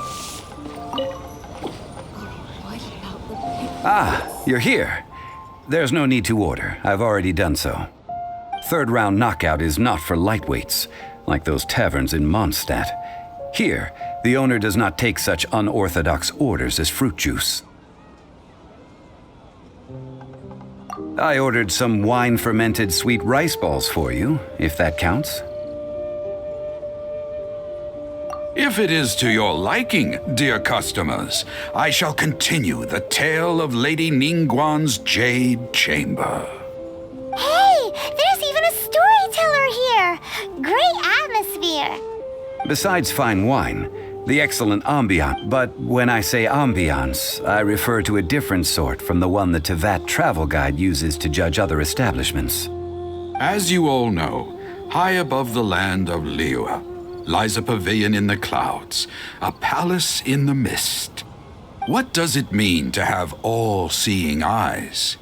This, my friends, Lady Ningguang's masterwork that bridges earth and sky. Imagine, the weather is clear, and you gaze down from the deck on the world below. Behold, the glorious sights of Liyue Harbor, stretching out far and wide. They say that when Lady Ningguang ponders important affairs, she retreats to her jade chamber with none but her 3 closest confidants in tow. Why brings she these trusted 3 to sift through sources, dig through documents, looking for information? Piece by piece, facts and figures paint a picture on the walls of the chamber. But well before the wall is filled, Lady Ningguang's mind is made up. Having made her call, she has every last document shredded, and whoosh, she scatters the shavings out her window. Ah, look at them, how they billow in the wind like a sudden swirling blizzard. As the fragments fall, traces of text flicker before the eyes of the merchants of Liyue, like ink stains in white snow. The saying goes, the rarest treasures in the land are the words brought by the paper snow. For the words of the Tianquan have the power to move mountains, and all throughout the land know it.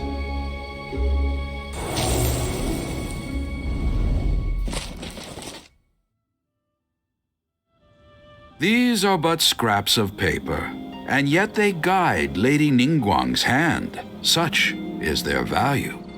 Merely grasping 1 or 2 of them will surely gift you a fragment of her wisdom, enough to stay a step or 2 ahead of your peers. Tianquan Ningguang. Feels like we're hearing this name a lot. Liyue locals talk about her. The Fatui hate her. She's most likely the one who hid the Exuvia, and we saw her at the Rite of Descension. Huh. Paimon wonders what sort of person she is. At last I have found you. You who returned from Jueyun Karst. Who's there? Wait, I am not with the Millelith, nor am I here to claim your bounty. However, I am an emissary of the Liyue Qixing. My name is Ganyu, secretary at the Yuehai Pavilion, and I have come specifically to meet you. Well, in concrete terms, I am the corporate secretary for the Qixing. At the moment, I am serving as Lady Ningguang's special emissary. Ningguang sent you? We were literally just talking about her. My apologies, you who have returned from Jiayun Karst. I am duty-bound and cannot extend my courtesy to you in full. But I have with me a letter from Lady Ningguang. She extends a formal invitation to you in her capacity as Tianquan. She invites you to her palace in the sky. An official invitation? Lady Ningguang said this. Invite her to come here. I wish to meet her. At the Jade Chamber, together we shall snip every one of these entwining dark threads.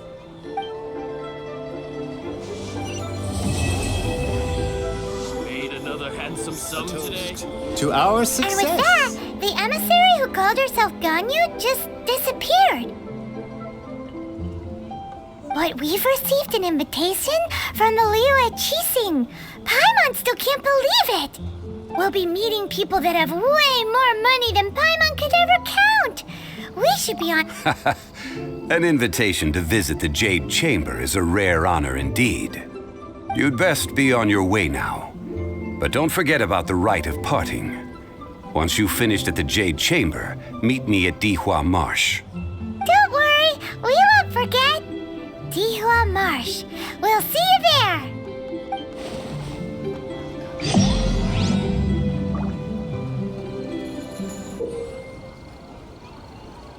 Made another handsome sum today. Listen, come and let me tell you how it is.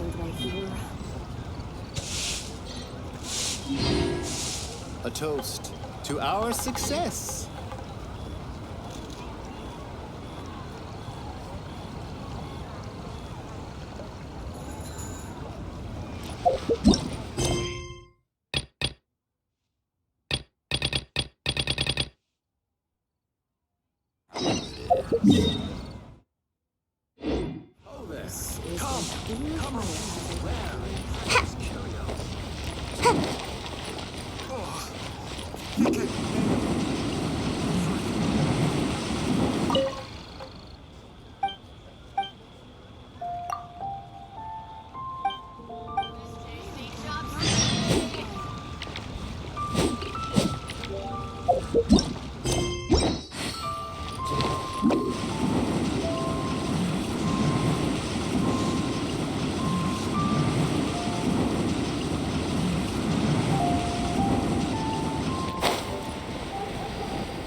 It out.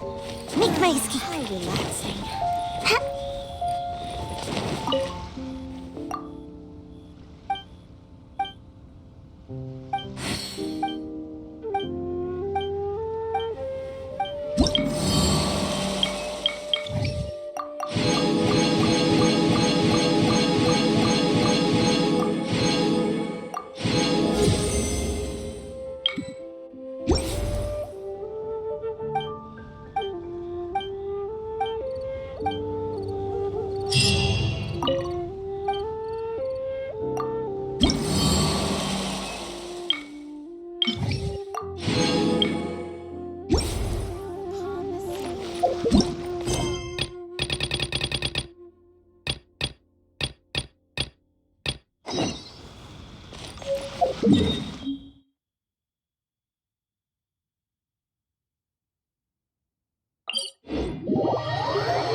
Dishes. But we have some new Join the Adventurers Guild. You'll have a blast.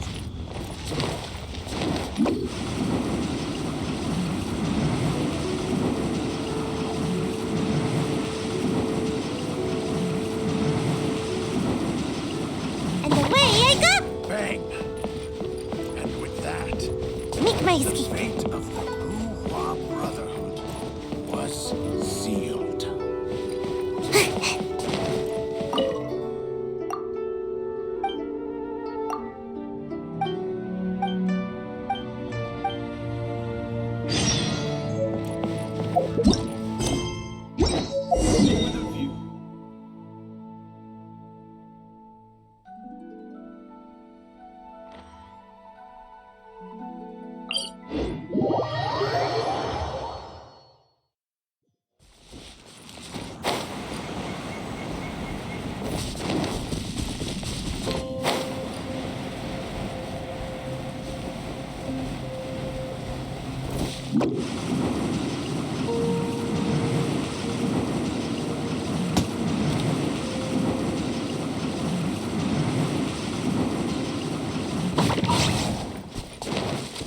my escape.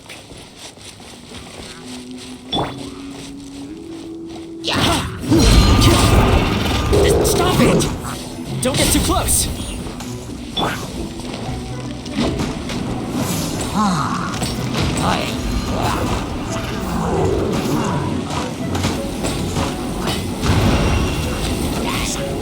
I'm out of here!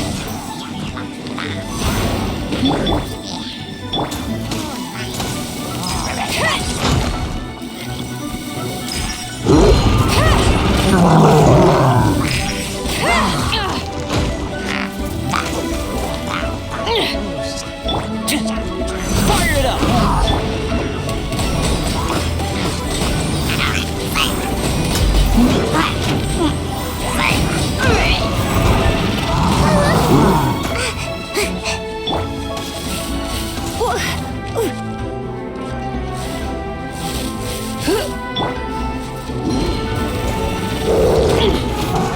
Got something for ya. Check this out!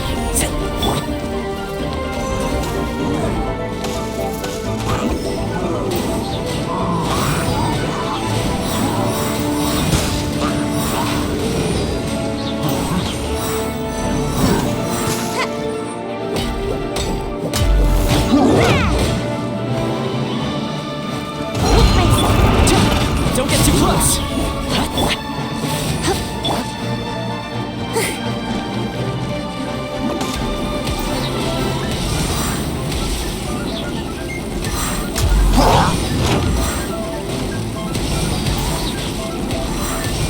I'm out of here! The hunt is on! This one's a fighter. This'll pack a punch. Check this out!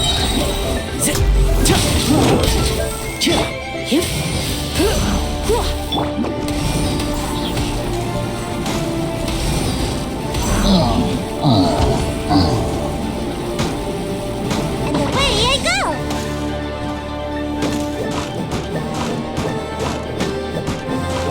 Yeah! Ha! Ha! Ha!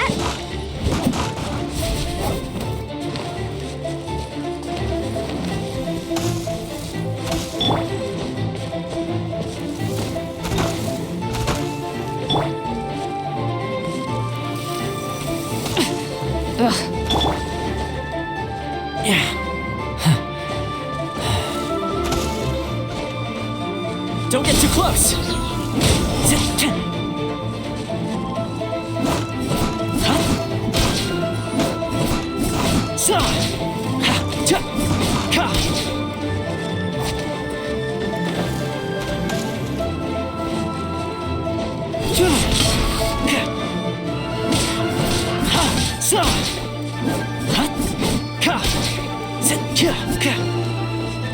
Fire it up!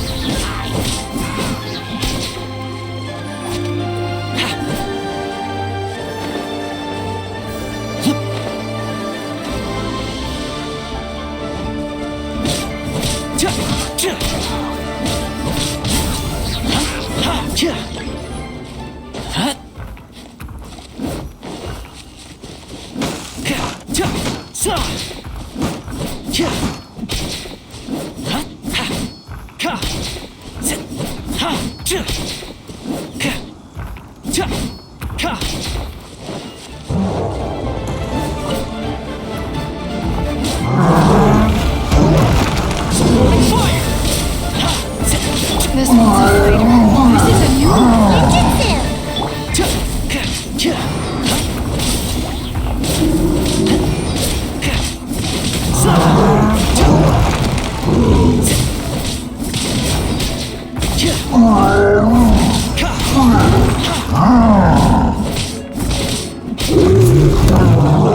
Check this out!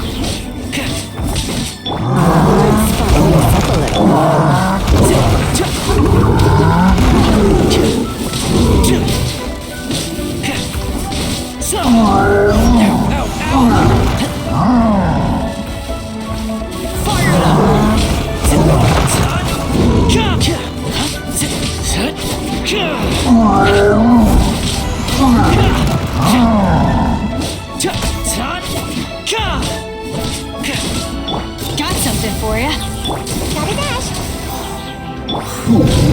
Here's backup!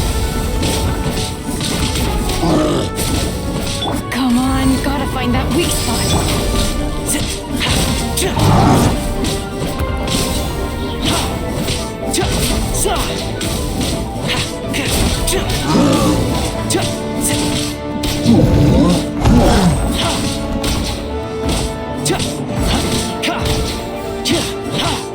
Check this out!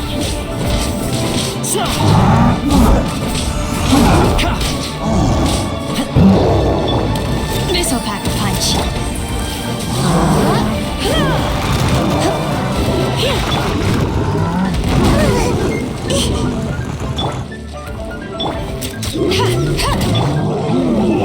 Don't be such a brute.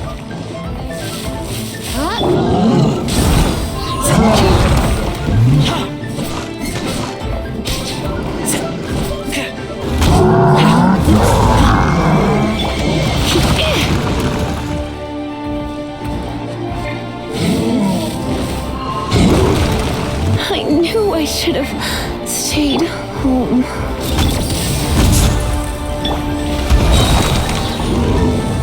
Supporting fire! You're stuck now!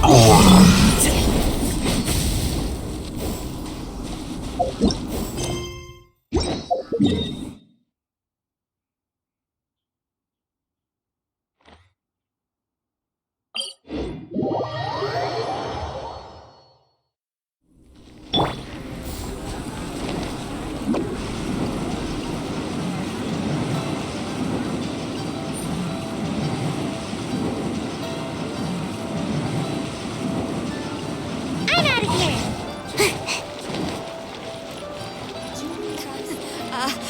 Join the Adventurers Guild. You'll have a blast.